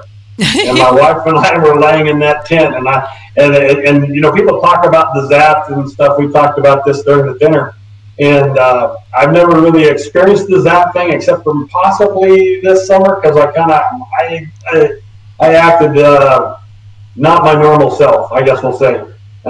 It is a little weird, but that's the only thing I could attribute it to. And my wife and I in that encounter, I went to our normal spot. We were staying in that tent with our 2 black labs, and my neighbor Matt was with us. He was in the tent to my left. And the important thing is, you know, people always say, oh, you know, don't take your dogs, and it is a hazard. And when you do that, you have to realize these things do kill dogs. That's from another encounter there. That's actually that black soot is from a hand, and it actually bit those plates. And when we fingerprinted it, it had a mouth that was 7 inches wide. Wait a minute. Whoa, where's the? Is it on there? Can I see it? No, the lips are not on it. This was taken the morning after everything happened. That black smudge that's on the edge of the plate there. Yeah. And then the black smudge in the corner. That's all from its hands. Those plates were clean, and there was actually 2 of them. And this is another one of those things that until I was writing my book and reviewing the evidence, I didn't put 2 and 2 together because you know we're all having jobs. You don't have time to look at all this stuff like a crime scene person. And so during that encounter, this wasn't an encounter. We were actually on the other side of the mountain doing some whoops and stuff. And one of them actually chewed on the coffee pot. I believe I sent you that picture as well. But we got the teeth marks from the coffee pot, and it's a smaller mouth. It's almost like a human-sized mouth. The coffee was scalding hot and actually burned his fingerprints into the side of the coffee can. And then at the time, like I said, I didn't realize this until I was really thinking about it, but I think it was its parent that handled those plates there, and like I said, left that soot and stuff smudged on the plates, and then bit them. And I bagged them up, and we took them to my friend's house, who was a sheriff's deputy, and he fingerprinted them. We found the lips. But this picture here is kind of interesting. If you look in the wood pile, you'll see 2 green sticks that are there. Those are kebab sticks. And what we had done intentionally on that trip was we had a bunch of shish kebab stuff for dinner. Yeah, that's exactly right. You can see that right there, and then there's one to the left. And we had shish kebabs on purpose with a lot of elk steak from an elk that I had gotten and some other stuff. And we had some boudin from Louisiana that was delicious. And it's cool. That's why I love squatching. You meet so many cool people. You do. You know, and they're just awesome. I wouldn't change a thing about it. But what happened was we get back. We were on the other side of the mountain, and when we finished eating the dinner with the kebab sticks, we actually leaned those against the tree. There's another picture of the guy pointing, and where he's pointing is actually where those were leaning in the tree. And we were on the other side of the mountain. That's the one. Yep. So we had them up in the tree right there. And we get back, and it was getting ready to rain. And I said, well, I'm going to check the camp real quick, make sure nothing that's rain sensitive is out in the weather. And that's when I realized that the coffee, we had a big, that was probably a 2-gallon coffee pot. You'll see how large it is in these pictures. And it was full of coffee when we left in a raging boil. And we intentionally threw some food in the fire that was left from the kebabs. Strangely enough, they ate everything but the bacon. And the bacon was thrown into trees. They ate corn cobs. They ate everything that was in there. Everything was gone except for the bacon, which we found the next morning in the tops of the tree. But he actually, I guess it must have licked the sticks off, because it moved him from that tree where he's pointing and put it in the wood pile, put those sticks in the wood pile, which was weird. And we also heard it on both of those nights. The young man there in that picture, that was his first and probably last time he ever went camping. He went camping before, but he'd been wanting to go with me, so I took him out there. And the first night we were there, we barely got the tent set up. And another thing that I talk about a lot is trying to, if you really want to have an encounter, there's certain things you can do. Everybody get out your notepads that will really increase your chances. Are you still there? Okay. Yeah. Can you hear me? I can. Yeah. A gigantic Christmas parade is going by me right now. And it's like, there's this marching band going by. I'm like, what is going on? So. But like I said, so what I usually try to do is I try to camp by water. They like to approach by water. If possible, they'll walk in the creek a lot to bury their tracks and whatnot. But they also like to come up and they'll approach from the downhill side, so that when they're spying on you, they only have to expose the top of their head. So that makes basically a 10-foot tall creature 6 inches tall. That's right. And they do it a lot. They'll crawl up like that. So this camp is right on the break of a hill above a creek. And when we set that tent up, the very first night, this poor guy was with me. And we were there, we barely got in the tent maybe 3 minutes. And this thing was probably 15, 20 feet away. And it started punching the ground and grunting at us. Whoa. And then ran off. Well, did it again. I got to say something. You guys may have been the first people ever to take a really clear shot of the Blue Man. Yes. The Blue Man is there. Yes, that was an interesting thing there too. I was like, I got to figure out how to run this program, so I haven't been able to get a hold of him to get his permission to put him in my book, so I kind of had to lure him out that way. But I'm not very good with this stuff. I'm still stumbling my way through it.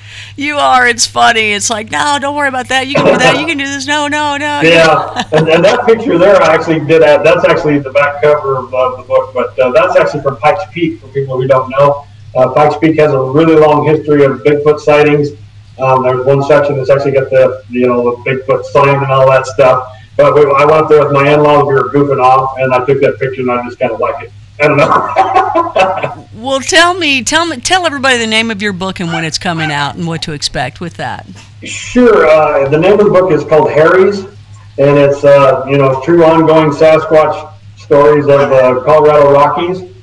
And we're looking right now. I think we're probably looking at about 100 days from actually this morning. Hopefully 120 days, somewhere in there. So I'm thinking probably in the spring. All right. I'm looking forward to that. Yeah.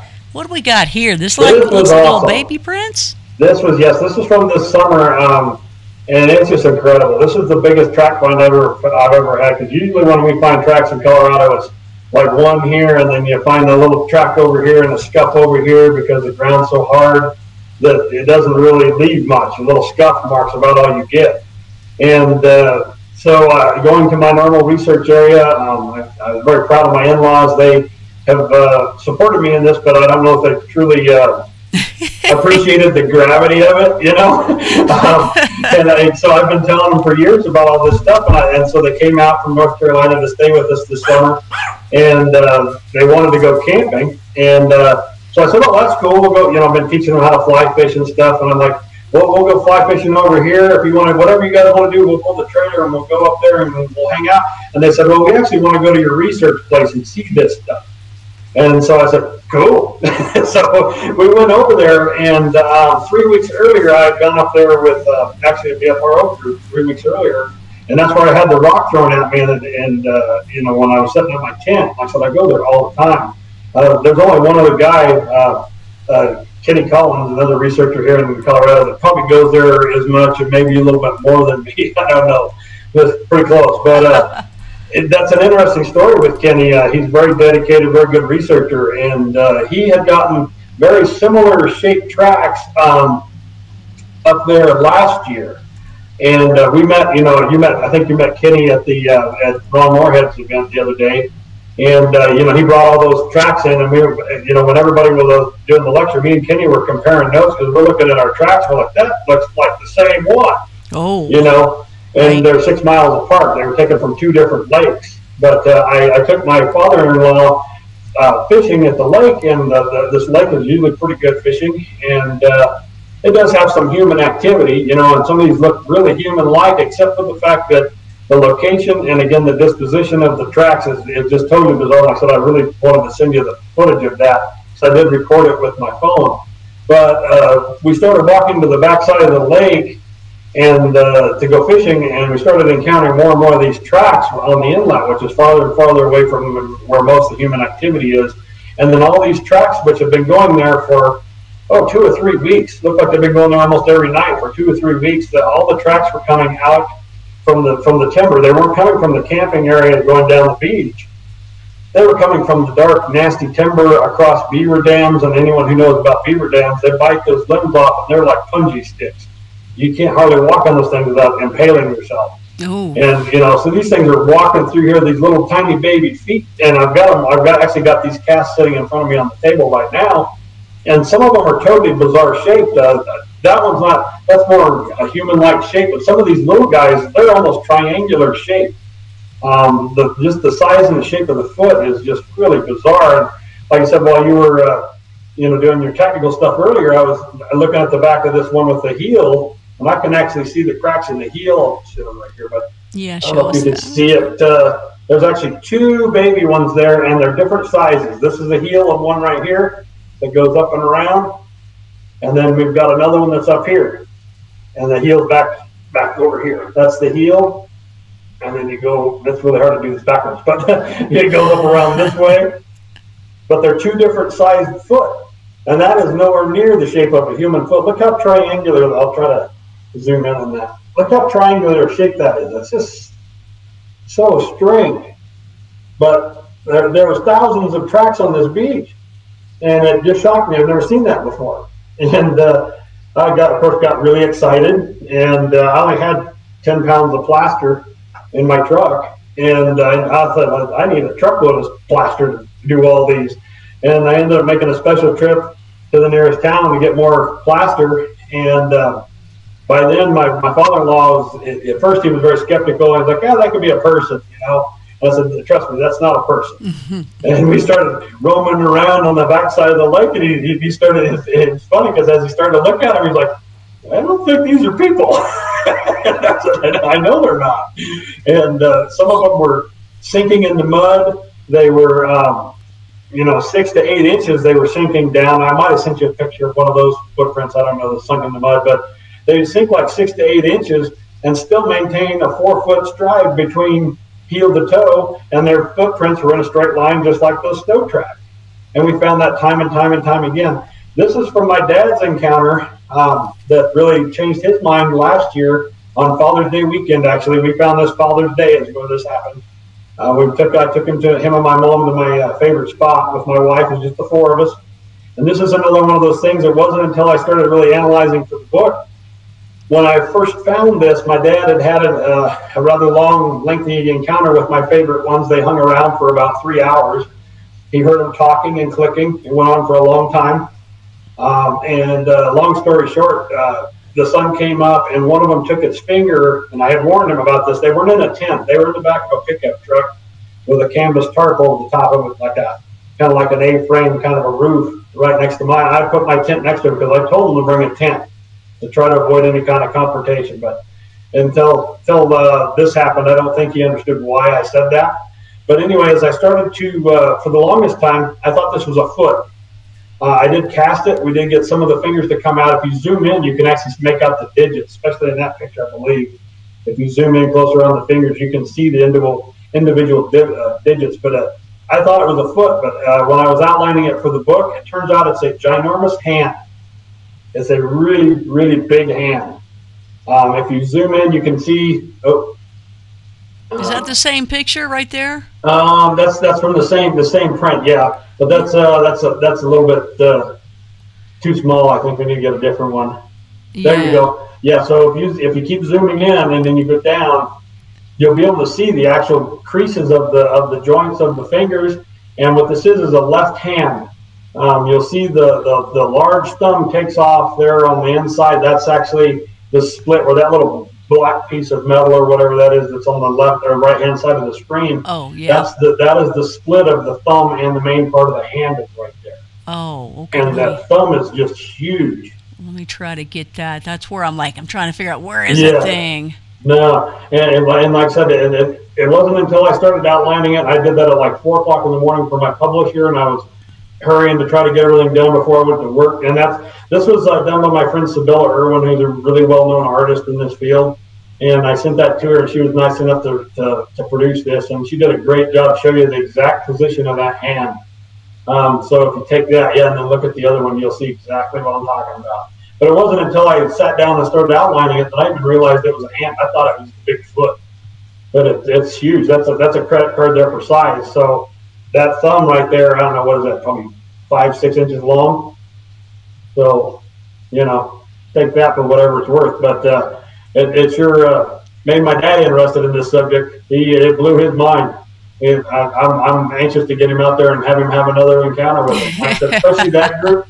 If you behave yourself, they're usually pretty benign, but there's some big ones in there, and there's some big ones in that group. Wow, there's some really good stuff in here. Let me see. I think there was something I really wanted to ask you about. This to me is just. Let me put it up here perfectly. Here, hold on. This is out of a movie. Yeah. That's out of a storybook. That's not real. Yeah, I know. Pretty awesome. Where is this? That's near my hometown, Montrose. That is actually. It's not an active area that I do a lot of research. There are squatches there. I have located them. We had quite an amazing, my wife still talks about this. We had a really amazing vocalization that came from up there.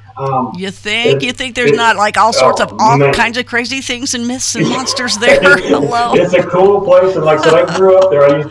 I grew up hunting and fishing and hiking every inch of those mountains. I know those mountains like the back of my hand. Those rocks and stuff too.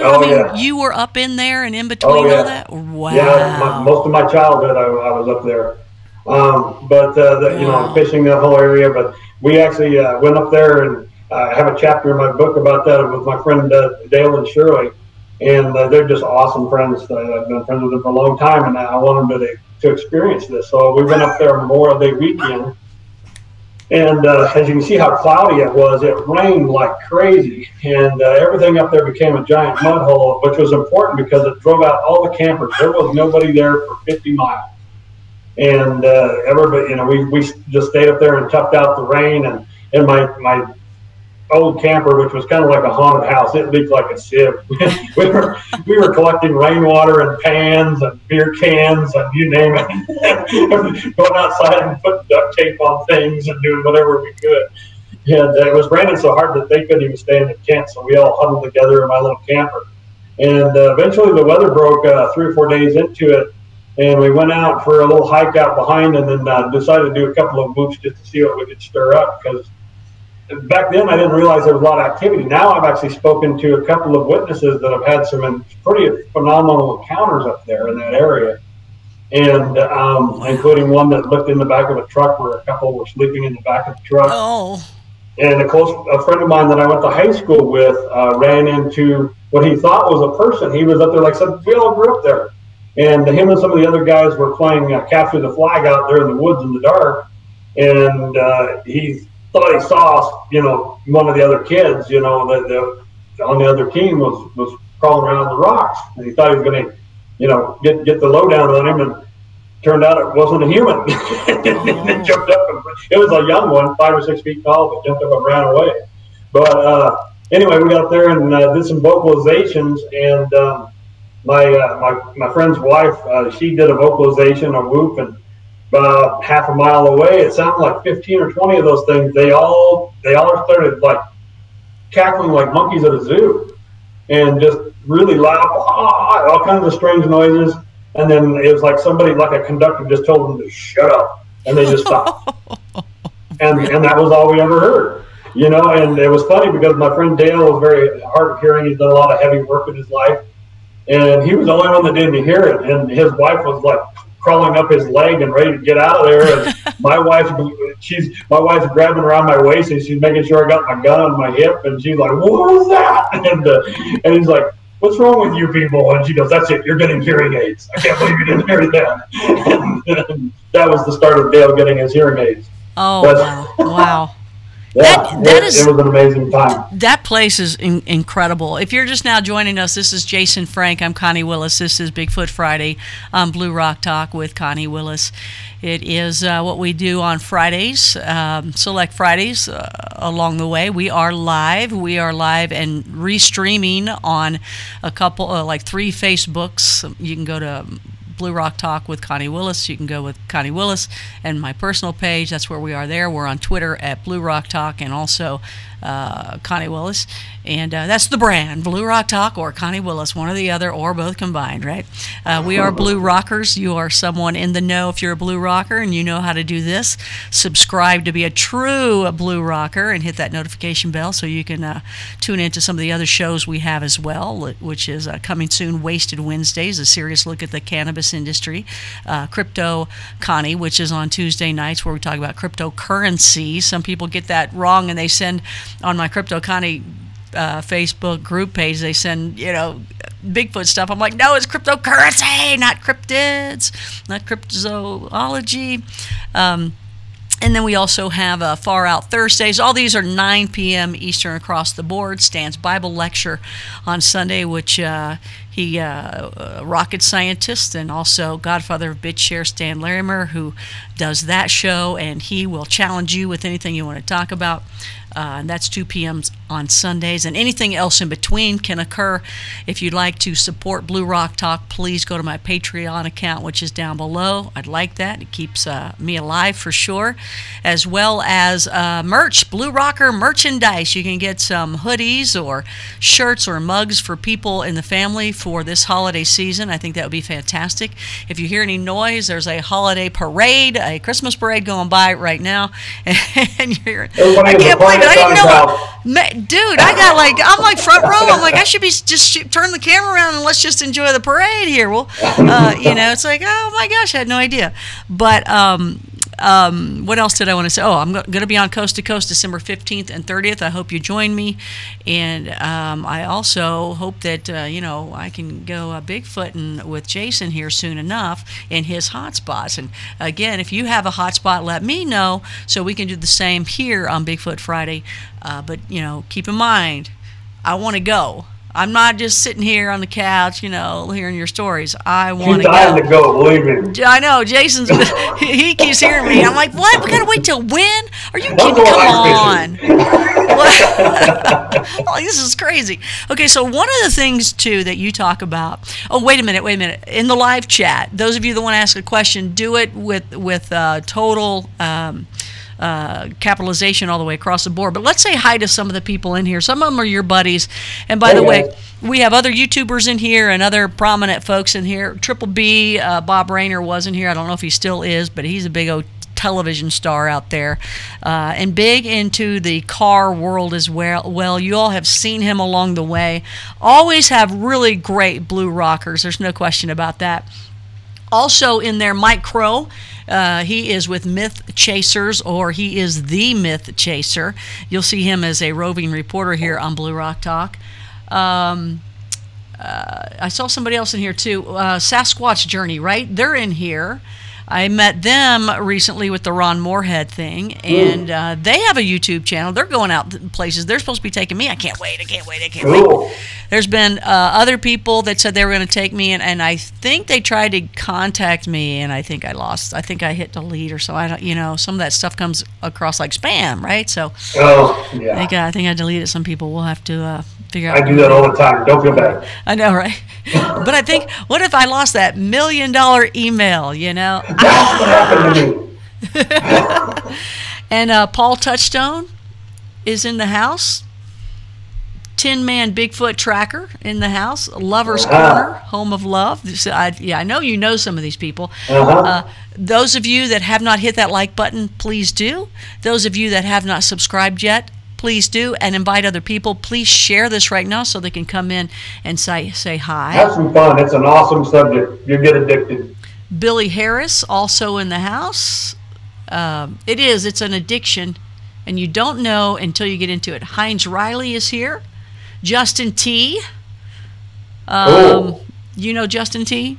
Mm-hmm. You do? Okay, so Justin. I believe if it's the one I'm thinking of. I don't know. It's hard to say, but I think I do. Okay, well, I think Justin's into like UFOs.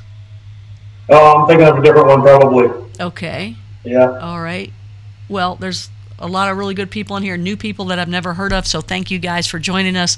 Be a Blue Rocker. That means you are in the know. It means you're subscribed, and hopefully you'll also be a Patreon or a patron on my Patreon account. Oh my gosh, there's so much to say. It's late. I know, right? But, so I want you to tell me one of your, well, let me see if I hit all your pictures here first. I don't think I did. I think... you wanted to hear the terrifying one. I want to hear the terrifying one, but I can get to that. I want to hear that one for sure.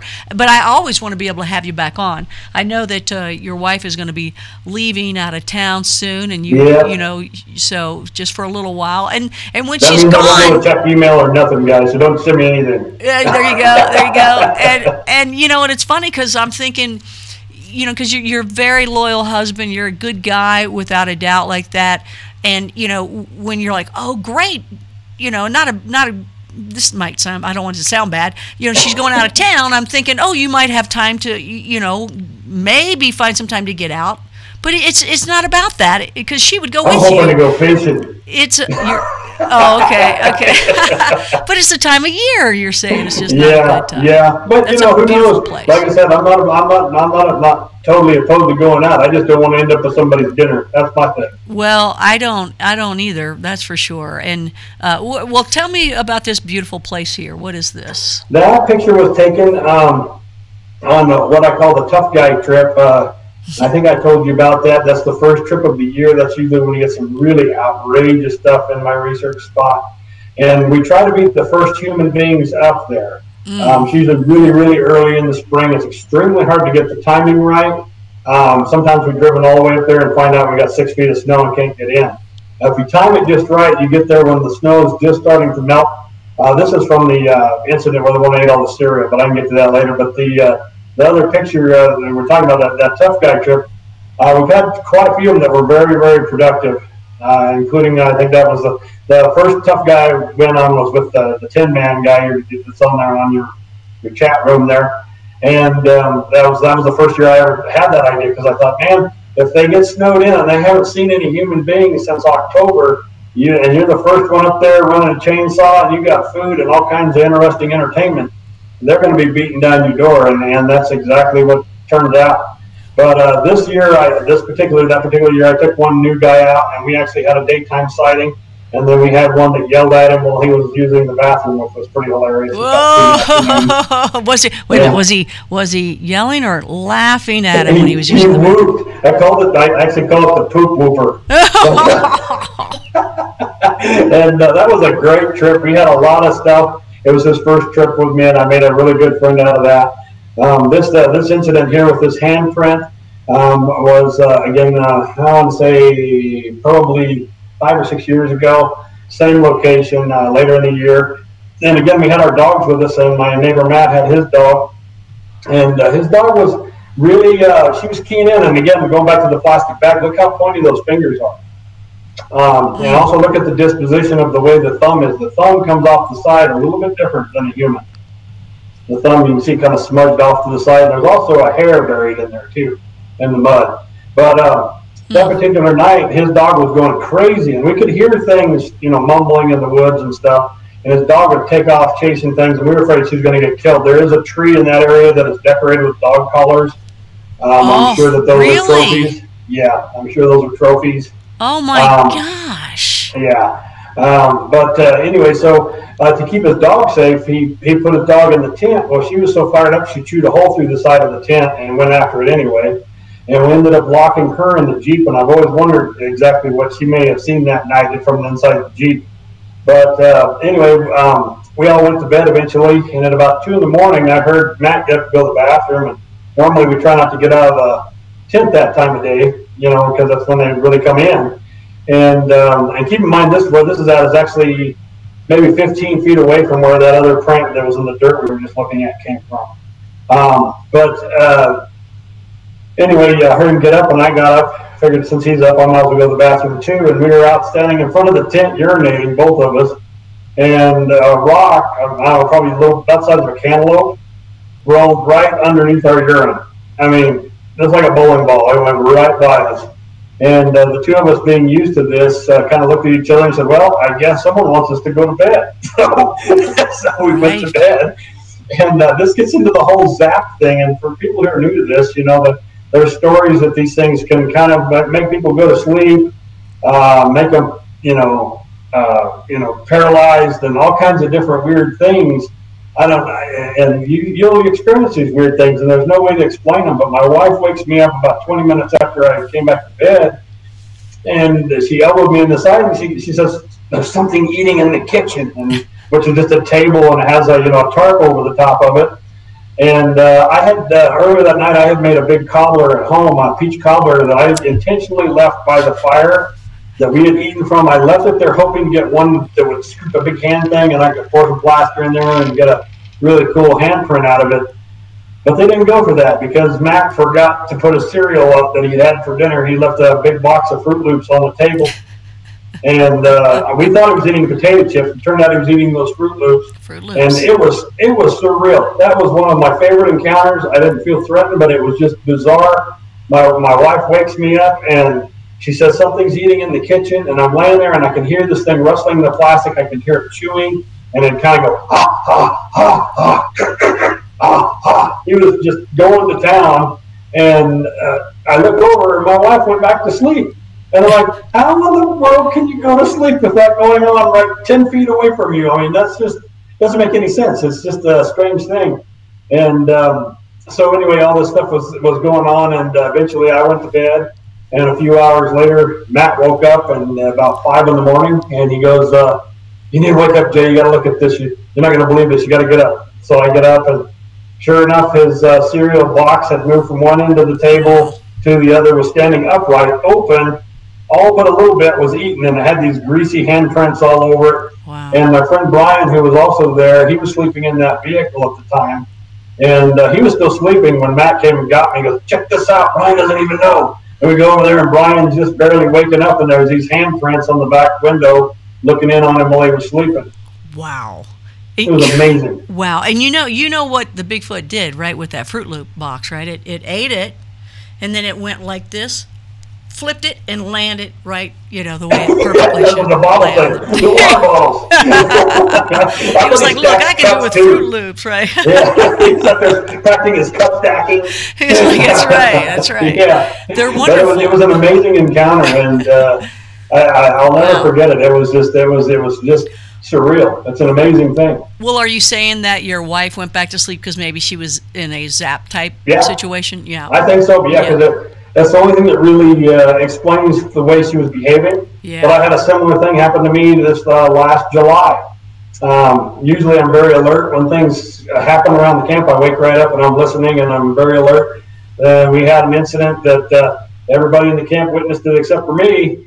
I was sleeping in the camper with my wife and the dogs, and rarely we're usually not even in the camper.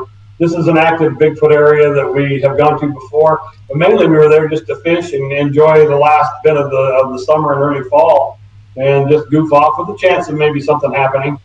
And my wife wakes me up, and she goes, "Did you lock the truck?" And I said, "Yeah." She goes, "Something's trying to get into the truck."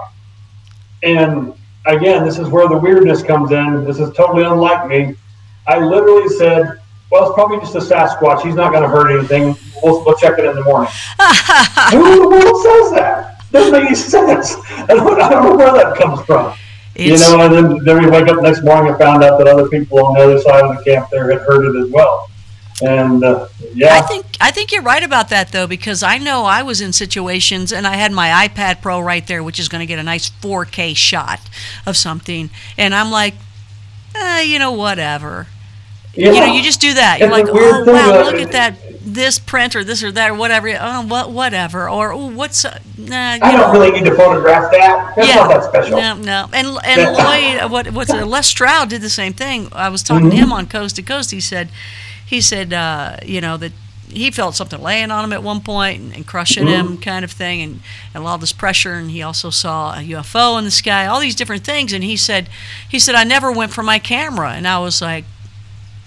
Yeah, you know, we did that up there. We saw an order, nobody photographed it. Yeah, he's like, I'm a documentarian. What is that? Yeah, you know, that's what I do. I didn't do it. So yeah, just being stopped. I don't know. It's something that happens out there all the time, and it's totally bizarre. But it's something that also happens in the ET world. Where abductees are zombied out, they can't do anything else. They can move their eyes. That's the sleep paralysis as well, and that's where I say there's a you know, they kind of coincide there, where there's something, and aliens apparently do it. It's claimed that they do it as well as the Bigfoot. So to me, there's like a switch on each one of us somewhere. There's something that they know how to push the button, pull a switch, pull a lever, whatever. Yeah, for whatever reason, usually they don't turn me off. Usually I'm wide awake and catching the whole thing. And for whatever reason this year, that happened to me, and it's just bizarre. I don't know. Usually I catch them. Well, yeah, they got you under their magic there, man. And I'm serious about that. There is something where they're turning us off and on. When the very first night that I ever went, you know, I was the last one to go to sleep. It was a long day. There's travelers, you know, a couple days of all this stuff going on, curled up in a little ball in those tents that go this way. And about 45 minutes into sleep, where everybody was just exhausted and beat anyway, and my entire body, every cell in my body was awake, everything. And as I lay there, I noticed it and went, and I noticed it. I recognized it. Always make sure you recognize everything when you're out, folks. I recognize, why am I wide awake right now? Why is every cell in my body wide awake? And why do I feel really good? I shouldn't. You know, and then all these neat little things happen that some people never, ever, ever get to experience.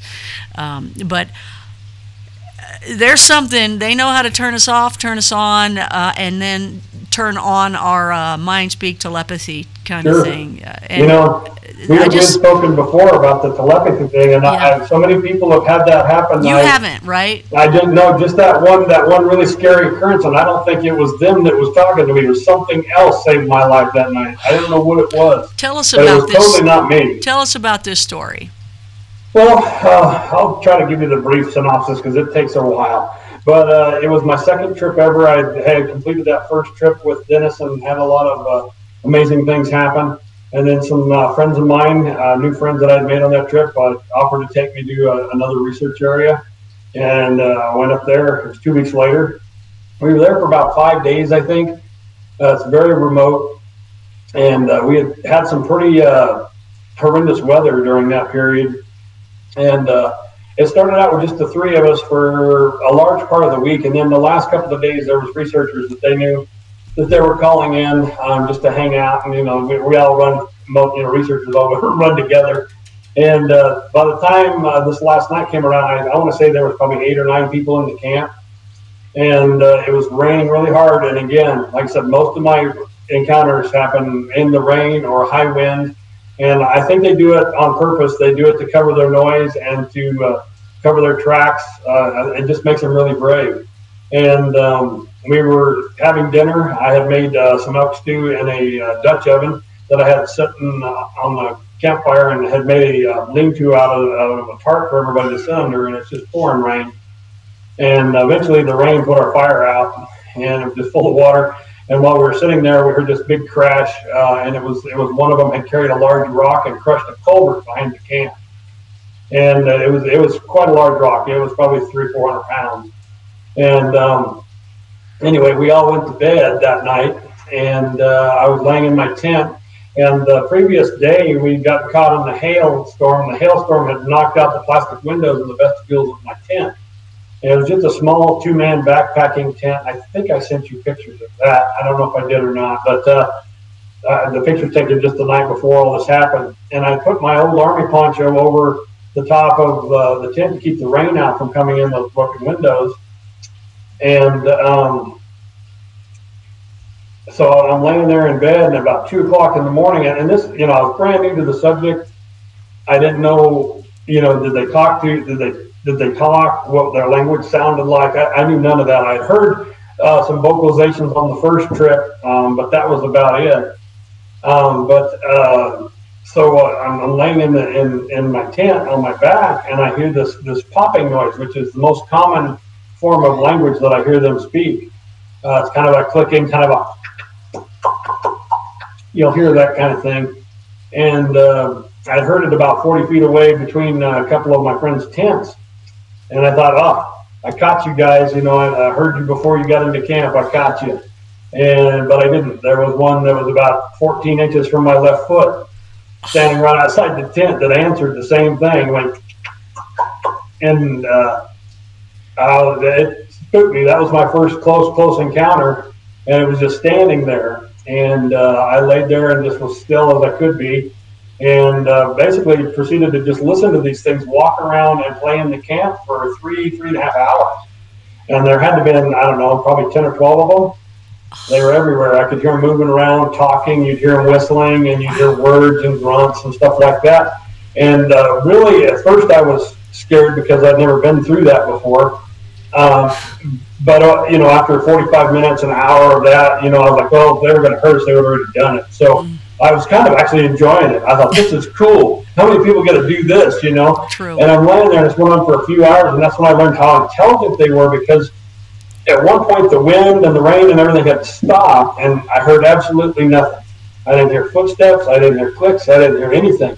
And I started thinking, I wonder if they're gone. But the only thing that kept me from thinking that was I could hear 2 of them were standing right next to my head, and I could hear their toes crinkling the tarp underneath my. Yeah, it was weird. And it's right next to my head, and I'm like, oh my God, he's right there. He could squawk me like a melon, And but I was still pretty chilled out, and then about 4:30 in the morning, I hear this one about 30 feet away, and I hear him lift the lid off the Dutch oven that had the stew in it, and I hear him smell it, and all of a sudden he got really mad, and he went, "Rrr!" And he slammed the lid down, made a big clank, and then he ran over to my tent. He was on me in like 3 steps. And it was 30 feet away. And then that's when I got really scared. He was That's growling. when you got up, right? He was mashing his teeth. He was making this really weird gargling noise, kind of like the Predator in the Predator movies, kind of a really, it just sends chills down your back. And I'm sitting there, and by then, of course, I reached for my handgun, and I had promised the guys I would never hurt one unless I really had to. We all do that. And I'm like, man, you are really pushing it, buddy. And he's mashing, and he sounds like a gorilla and all these weird noises. And he grabbed I think it was his right hand, and it went up into that broken window, and he had a handful of my poncho in his hand, and his fist is, I don't know, probably that big, size of a plate. His fingers are just huge, and they're right here. And I'm looking at this hand, and it's kind of doing, let me show you, it's kind of doing this with the poncho between its fingers, and it's just growling at me, and I'm going, holy crap, I'm going to die right here. He's going to squash me. And then he pulled his hand out, and I guess he got on all fours or something, but he was on my right side. I'm laying on my back, and he pushed his face in on the tent, and his face was right next to me. I mean, it was probably like right here, and it's pushed in there, and I can see his nose flaring, and his breath is pushing the tent, and I've got my 45 right here, and I'm like, I'm going to shoot myself in the eye, I'm going to get muzzle burn on my face, and this is just not good. And then I guess I probably was praying. I'm like, please don't do this. I don't want to do this. I really don't want to hurt you, and I don't want to. It's going to be a bloodbath. I shoot you, you're going to kill everybody in camp. We're all going to die, And I was freaking out. The Bigfoot massacre. Oh man, I didn't know what to do. And that's when that voice popped in my head. And it made sense afterwards, but at the time it sounded ludicrous. And this voice, just clear as a bell, I'll never forget it. It said, "He knows you're awake, kick your legs." And I knew that. I'm like, okay, I probably should listen to that voice.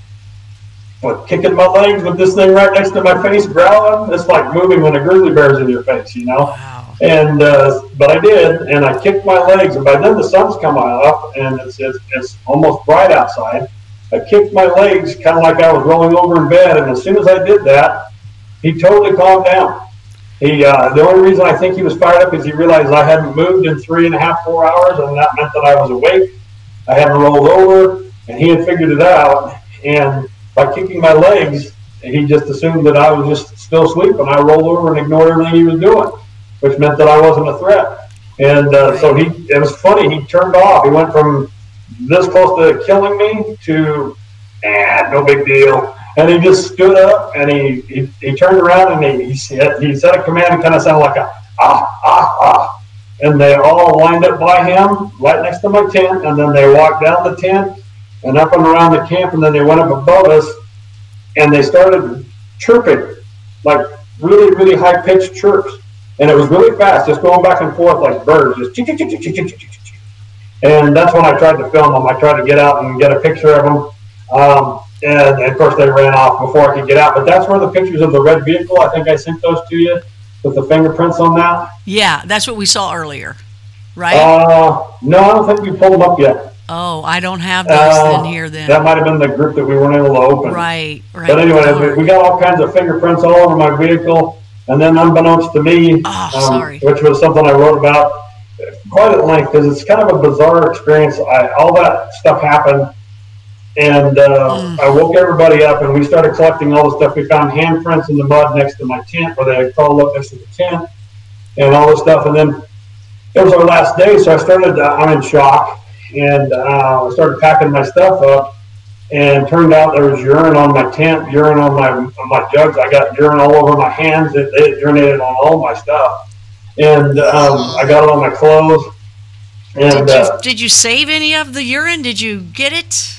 No, I didn't save it at the time, because the genome project was already going, and they had all them samples. So yeah, you know what? That doesn't matter. You might have a different species. Yeah, maybe. But like I said, I was comatose. Honestly, I didn't know how to deal with all that. It was going through my mind, and my hands were shaking, and I'm just on autopilot trying to pack everything up, and I get this urine all over me, and I'm driving out on the way home, and it's like 11 o'clock in the afternoon, and I stop in the nearby town, which is quite a ways away, for lunch, and it's on a Sunday afternoon. Everybody's getting out of church, and they're going having lunch with their families and stuff, and I'm wearing my bib overalls and my flannel shirt like I always do. With Bigfoot urine on you. Yeah, I got urine all over me. It's on my hands, and it doesn't wash off. People don't know it. That stuff is it's like vegetable oil. It don't wash off. It's weird. It's really, really thick, and it don't wash off. And so I'm trying, I can smell it. It's really, really not too nice. And I'm sitting in the back of this restaurant watching everybody go on about their normal lives, and here I just had this terrifying face-to-face encounter with this imaginary creature that doesn't exist, that just peed on me. I say it was kind of like I'm sitting in this room, and I'm in a mason jar, and I'm looking, and I'm like, you have no idea what's out there, No idea. And I just wanted to scream at everybody, but I couldn't, of course. And then I just got in the car and started driving down the road, trying to get cell service to call my family and be like, you're not going to believe what just happened to me. And, there's an old crazy friend of ours, an old son of ours, an old brother, whatever. He's just so full of it. He's been like this since a child. Who gets peed on by Sasquatch? I don't. There's that dude. That's the guy. He got peed. What? Yeah. It's just so bizarre. Wow. And the funny thing is, you're saying that you're describing it very different, where it's oily, greasy. And what was the smell? Skunk-like, or? It was extremely musty. I would say, as an elk hunter, it smelled a lot like it really smelled like bull urine, like when they're in the rut. It was kind of like that, but it also had more of like a sulfur rock smell to it. I don't know how. There's nothing I've ever encountered that smells like that. So it was literally doing its thing. Yeah. Now, did you see it do? I thought it was raining, but apparently it wasn't. Okay, it was outside, right? Yeah. Yeah. So I gotta ask: does Bigfoot do that little shake at the end? I don't know. I have a friend named Ron that might be able to answer that. He can tell you that they're not circumcised. He can tell you that. Ooh, I want to hear that story at one point. Yeah, that happened up there too. And yeah, that's a pretty funny story. That happened the same night my wife had her first encounter. Okay. Well, listen, you're right. We can go on and on and on. You're watching Bigfoot Friday on Blue Rock Talk with Connie Willis. I'm Connie Willis. This is my guest, Jason Frank, with us tonight. We got Jason. Can we have you on again at one point too with more stories? It's been a joy. It's been so much fun. Okay. Well, it's not over yet. Let me just see. There's a couple questions in here. It's just a joy just to listen to you. So. Thanks. So I don't know how many questions are going to be in here, but if you have a question in the live chat, please put it in all caps. It's Bigfoot Friday here on Blue Rock Talk. Please hit that like button while you are here.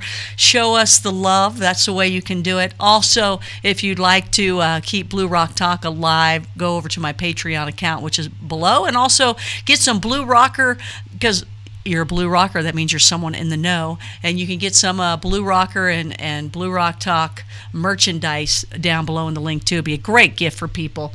So let's see what we got in here.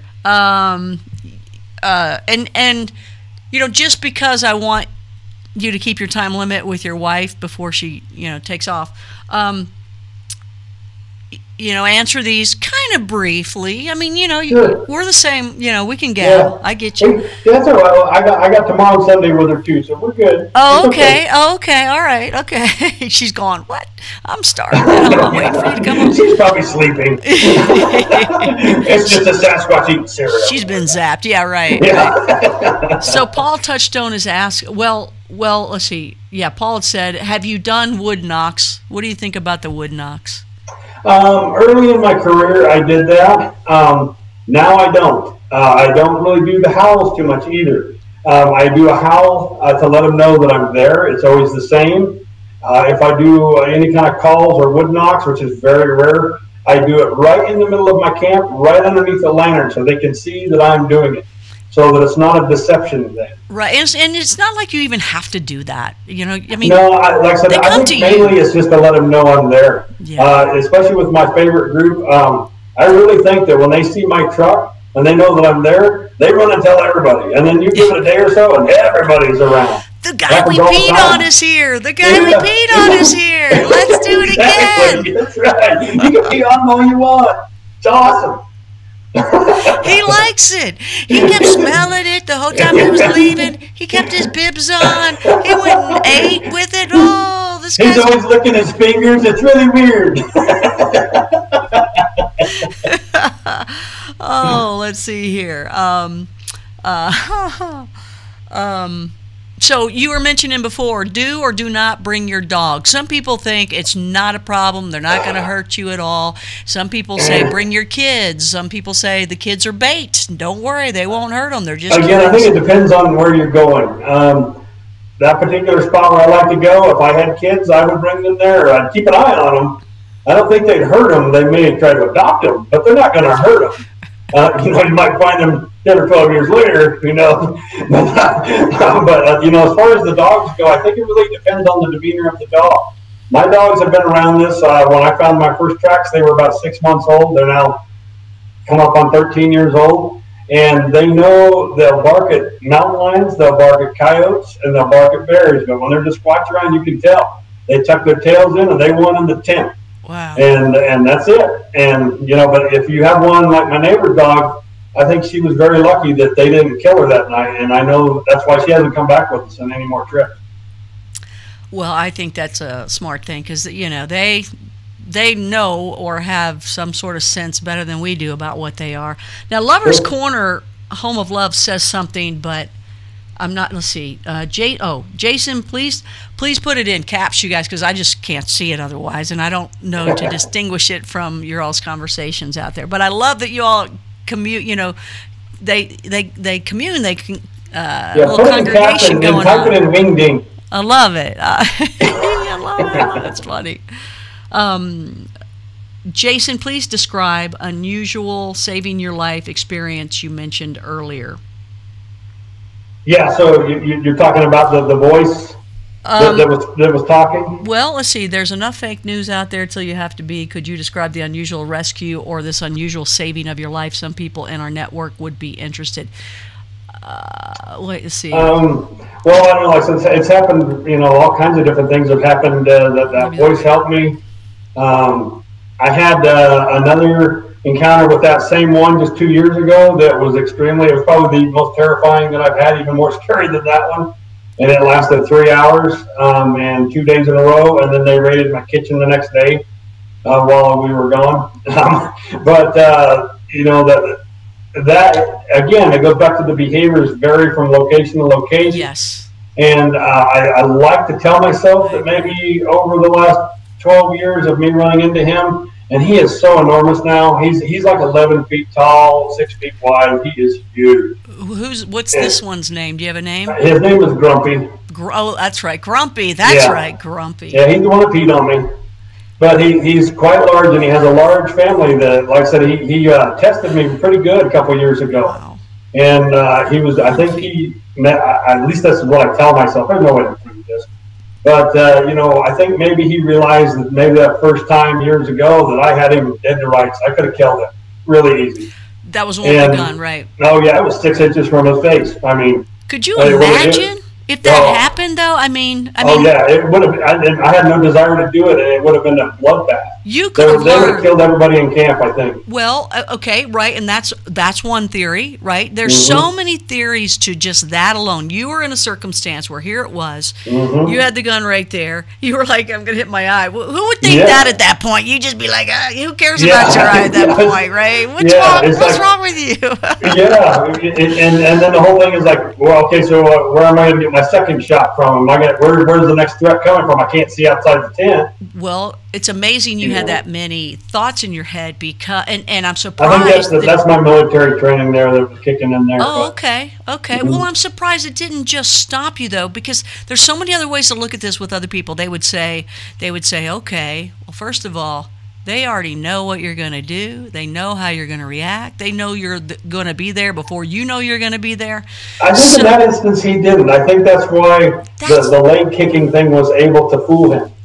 Yeah. So they're not quite as perfect as we may think they are. Or there's different species. There's different varieties. Yeah, do that too. Absolutely. I think so. I think, and I think within a species there could be mean ones and happy ones, and whatever. They're all pranksters, right? There definitely are that. Oh yeah. And they all have good days and bad days, just like people do. Right. And hey, if you didn't bring the Fruit Loops, or couldn't flip it on the table correctly, they might get frustrated. I don't drink light beer. But hey, what the? I'm not trying to lose weight. We did have one that stole a bottle of vodka. We did have that. Oh, but he didn't drink it. He just stole the cat. The Tin Man knows about that. Oh my gosh, that now. Oh, if you could only get video of this other stuff. But let's say this little Bigfoot massacre thing even started. You could, that could have killed it because the head. Oh, yeah. And that would have been it. You would have been the person right there that had all this stuff. I know other claims of that have happened. I've never really wanted that, the same thing, Right, but go with me here for a minute. So that could have happened, but other people would have said, oh, no. They would have known that ahead of time. They got portals. They could have went in one and out the other and fixed that already and stopped everything. You seem to think that if you got it, it would have went crazy, would not have died and just killed everybody. No, I think the rest of them, it wasn't by itself. I think the rest of them would have got, like I said, there was 10 or 12 of them. There was a bunch. Wow. And there was only 8 of us. So 8 is not enough at that point. The math does not work out. No, that's right. And you, let's see here. I know there's some other questions in here. Do you? This is Adriana Brown. Do you see elves, trolls, little people footprints with the big footprints? I haven't seen any of that stuff. The only thing that I have seen is we did have an incident with me and a bunch of the guys. Also Memorial Day again. We did have a large orb that we saw one night. And you hear people talk about that. And in that area, I think I know about 8 or 9 people that have seen the orbs there now. The one that we saw was rather large, about the size of a beach ball. And it was extremely bright. And it went on through the trees. And it was about a 45-mile-an-hour wind. And it was totally unaffected by the wind. What do you think those are? I have no idea. Is that the Bigfoot in like a spirit form? Is that a UFO studying the Bigfoot? Is it something totally different? Whatever it is, it has its own intelligence. It definitely has its own intelligence. It's some type of craft or being or something. And you have that in the Bigfoot world. You have that in the ET world. You have that in the ghost world. And we have a lot of battery issues, too, in that area. We've had a lot of game cameras that go blank. They'll be working fine for days, and then all of a sudden they go just white. And then we actually tried to catch it. We aimed game cameras at each other, and they all died at the same time. And we have lost vehicles. We lost 2 vehicles and a drone all at one time. We lost my truck. I lost my truck twice this year up there. They just killed the truck completely. You know what? Where people say, and I don't know. This is all theory, right? It's all theory. We don't. Yeah. We're just all guessing. I don't know. I'm just wandering around trying to figure it out. Yeah, we're all got a little finger in our nose. What do we do? You know, we don't know. It's still just a small percentage. Who knows what they do? We don't know. But even all the electricity, when it zaps, some people say they pull it in to use the energy. At least they say that with the ghost. But you know what? They could easily just be going, well, I'll turn that off. I don't want that camera on. I don't want you moving in that vehicle. I don't want you leaving. We had just turn it off and on. Summer. Yeah, we had the radio playing, and I like to play certain kinds of music up there so they know it's me. And we had the music blaring, and it was in the middle of the afternoon. That was just this summer. And without any warning, the truck had only been playing music for maybe 10 minutes, fully charged battery. It just shut off. It killed the battery. And right after that, we got a whoop 50 yards away in the tree line. And we were eating lunch. I was like, you got to be kidding me. It was flipping you off, too. I know. Yeah. That's what it was. He's like, where's the peanut butter? And have your truck back if you give me peanut butter. But I don't know that they necessarily just need the energy to try to show themselves or whatever people say along the way. And I'm not saying that that's not the case either. But it could just be any of these beings out there just turning you off or it off or whatever, so you can stop filming it or stop trying to get away or whatever, or just the thing that freaks me out is once you realize these things are out there, what else is out there that you didn't know about? Is there like a giant wood chipper descending from the sky grinding people up? I don't want to find that out. Okay. There's always been stories. Stuff there. Well, there's always been stories all our life growing up and generations before about stay out of the woods. Always stay out of the woods. Right? Maybe there's always these reasons why. Maybe these little tales where people think they're just tales come out of it. There's truth to all of it. Maybe it was just hey, stay out. Look, I'm going to tell you some little weird story so you won't go in there and see what's really going on. Exactly. You know, there's something to that. And all these national parks out there, they protect those areas. So do these creatures, whatever they might be, big, little, whatever, fun, not fun, nice, not nice, are they there because it's protected, or is it protected because they are there? That's my bigger question. Yeah, and so I've never seen the elves or anything like that. You know, I'll keep an eye out. If I see one, you'll be the first one to know. Like I said, it's just a matter. Anything's possible. I mean, I don't discount anything anymore. There's just too much weirdness out there. There is. There's what is the saying? There's what we know, what we don't know, and we don't. And I think it's either what we know that we. There's something. The very last what we don't line. Know, we don't know. What it is. Yeah. What is it we don't know that we don't know? Yeah. And that's a much bigger piece of the pie at that point. And it's true. And that's why we do this. But, you know, that's why I love this subject. The people that do this, I always tell people that the Squatchers are some of the best friends you're ever going to have. Because what better test of character is someone that says, I don't care what you say, I'm telling you the truth, deal with it. Yeah. That is a true test of character, even if everyone else is yelling that you're crazy. It's true. It's true. And it's stressful. It's stressful. And, you know, the thing, too, you need to listen to what other people say. because even whatever world it is that you're into, because like when I very first was into the alien world, I was like, abductions, what? Hybridization project, what? But the more you get into it, it does lead to all those things. Your studies actually lead into that. And with the Bigfoot, just listen to what people have to say, just put it in the back of your mind, see what happens. And when those things happen to each other, or same thing happens to you that happens to somebody else, talk about it. Let's try to figure this out. I mean, yeah, I don't know that we ever will, but it's interesting, isn't it? It's better than being angry, right? It is. It's fun. There's so many people out there that, I've had more encounters than most people that I can even think of. Yes, you have had a lot of encounters. It still doesn't amount to anything. I still know very little, even out of my favorite group that I love. I mean, if I won the lottery, I'd build a house up there so I could see them every day. I can only identify one, and it's because he's got pointed ears. Come on. Yeah, right. 12 years of research, 20 years. Ooh, and he's not going to show you himself anymore because he's all embarrassed. You saw my 20 years. I've heard that from everybody. The plastic surgeon. I'll give you 3 squirrels and a raccoon if you fix my ears. Dude, you'd be in the news right now, because even the news right now, I don't know if you saw this today, but people are all upset about Rudolph the Red-Nosed Reindeer because he was bullied because of his red nose. And people wanted off the air now because of that. It's like, come on, That's so terrible. Because people do bully all the time, by the way. Sure. You better get used to it. I mean, I don't like it, but it's not cool, but you don't. It happens. It's just life. It is, and that's what was great about Rudolph is he had that red nose. That's what was great about him. That's the differences is what we should celebrate, And those pointy ears, next time you tell pointy ears, Elvis, right? Elvis? Elvis, yeah. You tell Elvis, which he may not be an Elvis fan, but you tell pointy ears or what. Mine would be a she Elvis, I don't know. I don't know. Well, you've had some great experiences. I hope you take me out. Thank everybody out there in the live chat, and everybody, please hit that like button. Okay, please hit that like button. Subscribe as well, and bring some new people in so that they can enjoy Bigfoot Fridays here on Blue. My guys, you're the best. You guys are awesome. and one more. Let me ask you this other question here, and then we're coming back. We're going to do this again. You're going to bring more pictures. Sure, absolutely. But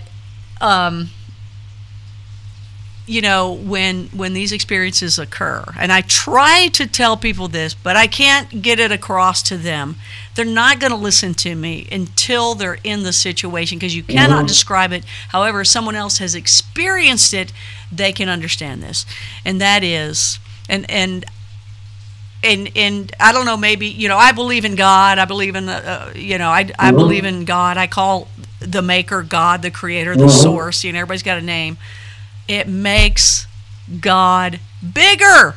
And how does it make God bigger? Because you already know God's the biggest if you believe in God or the source. It's your mind that's smaller. What? It's your mind that's smaller. Yeah. It's not making God bigger. It's making your mind realize how big he really is. Yeah.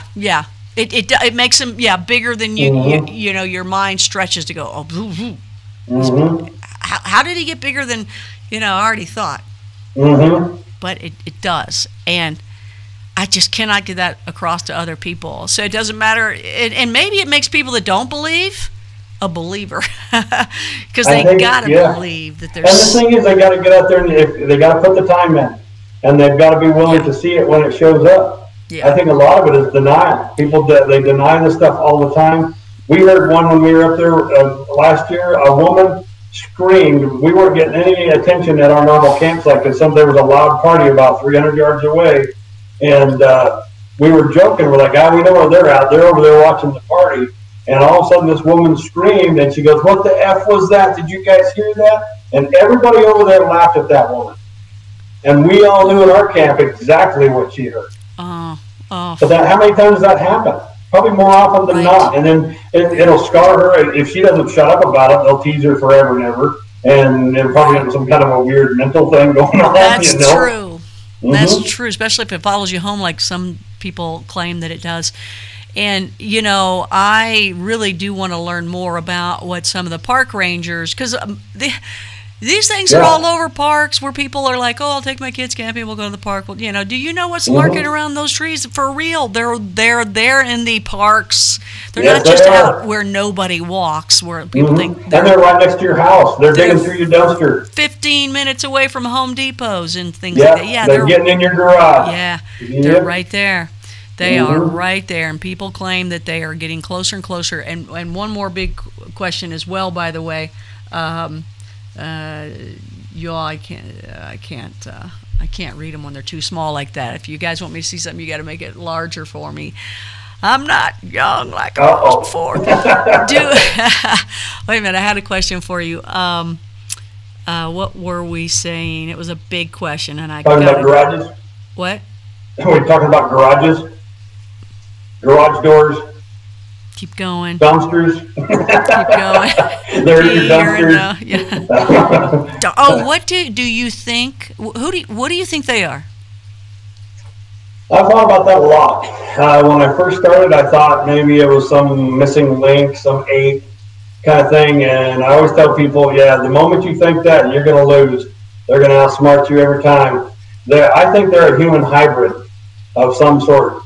It goes back to I am a kind of a big fan of the Genome Project. I think Melba Ketchum I think eventually history is going to know what she did. And the people around her, people like Dennis Fold that did, all the pancake footage and got the DNA there, and all the 145 other samples of DNA that people got. Those people were working really hard. Some of them got it by accident. Some people put in years and years to do that. It's a remarkable thing, and it goes totally unnoticed by the public, science in general, which drives me crazy. Somebody knows. I mean... Oh, yeah, they do. They've known it for years. And I can't put this into words. I cannot put this into words. Something is like, seems like it's just trying to stop me from it. Maybe you can help out. But, in the old Sunday afternoon movies, when there was only 4 networks and, it was just whatever you had to watch. It's snowing outside or whatever, raining. You're inside, you're watching old Sunday afternoon movies. And there are these old Frankenstein. There's always some creature that's out and, grabbed a girl or is eating kids or something like that.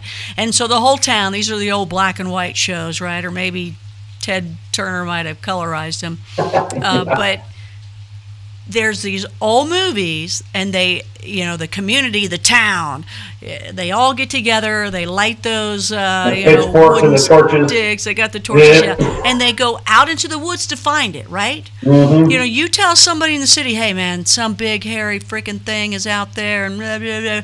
Everybody gets together as a community. Why stay at home? Okay, that's fine with me. Go, honey. I'll be back here. We'll cook you some food when you get back. They all go out there, right? And they try to find what this is. Now go with me here. So, okay, we're at an airport or just in the middle of the street. Some weird package, some box is out there.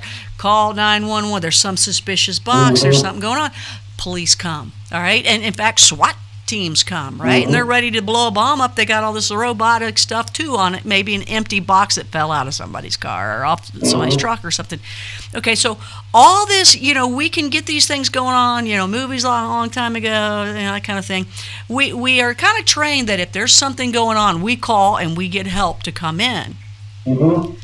You tell somebody about an 11, 12-foot hairy bipedal creature that's in your garage, outside on the back porch, knocking at your window, even little gray creature aliens too. They laugh at you. Wait a minute, don't laugh at me. I'm scared out of my mind. What is this thing? Does not compute, supposed to not exist. I'm seeing it, it's looking right at me, I'm hearing it breathe. I feel the breath. Jar. It's what? They find themselves in that mason jar in the restaurant. Yeah, right. The thing just took a leak on me. Why does no one come running? Why do no authorities come? Why do towns not get together? Why? I don't know. I think towns do get together. Switch. It actually did happen here in Castle Rock where I live. One of the biggest Bigfoot things ever happened in Colorado happened right here in Castle Rock. There's a creek that runs right behind where I'm sitting, called Plum Creek. They named it the Plum Creek Monster in the 1950s. You saved that story. We're going to bring that back. What is it? The Plum what? The Plum Creek Monster. Plum Creek Monster. We're going to do that. Is that in the Bigfoot family? Should that be a Bigfoot Friday, or should that be a Far Out Thursday? No, it's a Bigfoot. Okay, all right. We will be bringing that to you. We're going to have Jason Frank back, and we'll talk about that. I think that sounds like a good idea. So thanks, everybody that showed up here tonight. Happy holidays, everybody. So, sorry, I hope we got your questions. I know there was a whole bunch more. So, Jason, thank you so much. Let's do crab and beer again. Yeah. All right, let's just chow down. That was so wonderful. So hang on there for a second. Wait, when's your book come out, and what's the name of it? It's called Harry's, Hairys. True ongoing Sasquatch encounters of the Colorado Rockies, and it should be out within 100 to 120 days. So here, probably in the spring, I'm guessing. All right. In 15 hours and 33 seconds. Okay, he's got it ready. Hold on there, don't go away. All right, you guys, you just watched Jason Frank here on Bigfoot Friday with myself here, Connie Willis, on Blue Rock Dock with Connie Willis. Thank you so much for being a part of Bigfoot Friday. Keep in mind, I'll be hosting Coast to Coast December 15th and 30th. I just found out today, so trying to remember what it is. One's a Saturday night and one is a Sunday night, and I hope that you guys will join me then as well. And of course, more Blue Rock talk to come. Again, Crypto Connie Tuesdays, which is all about the cryptocurrency world. We also have Wasted Wednesdays coming up, a serious look at the cannabis industry. Far Out Thursdays, we're talking alien stuff and ancient alien stuff and just any kind of weird, kind of interesting, cool, fun, interesting conversations. We have a lot of people that have been seeing some lights out in Phoenix. We have a lot of people also finding some other ancient material. So we've got some good Far Out Thursdays coming our way. And of course, we have some Blue Rockers that have some stories too. I think Justin T wants to tell some stories. I think we got to get Mike Crow on about some of these stories too, where he was in Kelly, Kentucky, and he and I both actually got video of what looked like Kelly, Kentucky incident is with the little green men, actually silver men, but they call that festival that. But they're the ones that came into the like they were outside of the house and they were floating around. The family was shooting at it and all that kind of the Sutton family. So you guys, if that just rings a bell a little bit, or if it doesn't, let it get your curiosity up because it's very interesting. So we'll have to do a story like that too and get Geraldine Sutton on. She'll tell the story. She's really good at that, and get Mike Crow with his stories in there too. So he's a Blue Rocker that is in the house, as well as some of you other folks out there. Thank you so much for joining us. Please hit that like button. I know there's more people in there than there are likes, so hit that like button. Subscribe. Give. Please donate, even if it's in crypto, for Blue Rock Talk to stay alive. Otherwise, it's gone. So don't let that happen. And buy some merch. Get you a Blue Rocker hoodie. All right. I got to get me one still, or get a mug, Show the world that you are in the know. You are a Blue Rocker and you want more of this. All right. So, all right, everybody, let's say goodbye until next, Friday. So Stan's Bible lecture on Sunday, 2 p.m. Eastern. He's not back yet, but he is out of his coma. He is rehabbing, and I'm happy that he is going to make it through to a full recovery and enjoy his family again. Had a massive heart attack with the godfather of BitShares, one of the nicest, coolest people you'll ever meet, rocket scientist, and worked on the Mars rover. Look forward to talking to him about some of the things that just happened recently in space that he's probably just learning about. So, all right, everybody, take care. Have a safe and happy rest of the day. We will talk to you soon here on Blue Rock Talk with Connie Willis, and a Bigfoot Friday. Another success. Thank you, Jason Frank.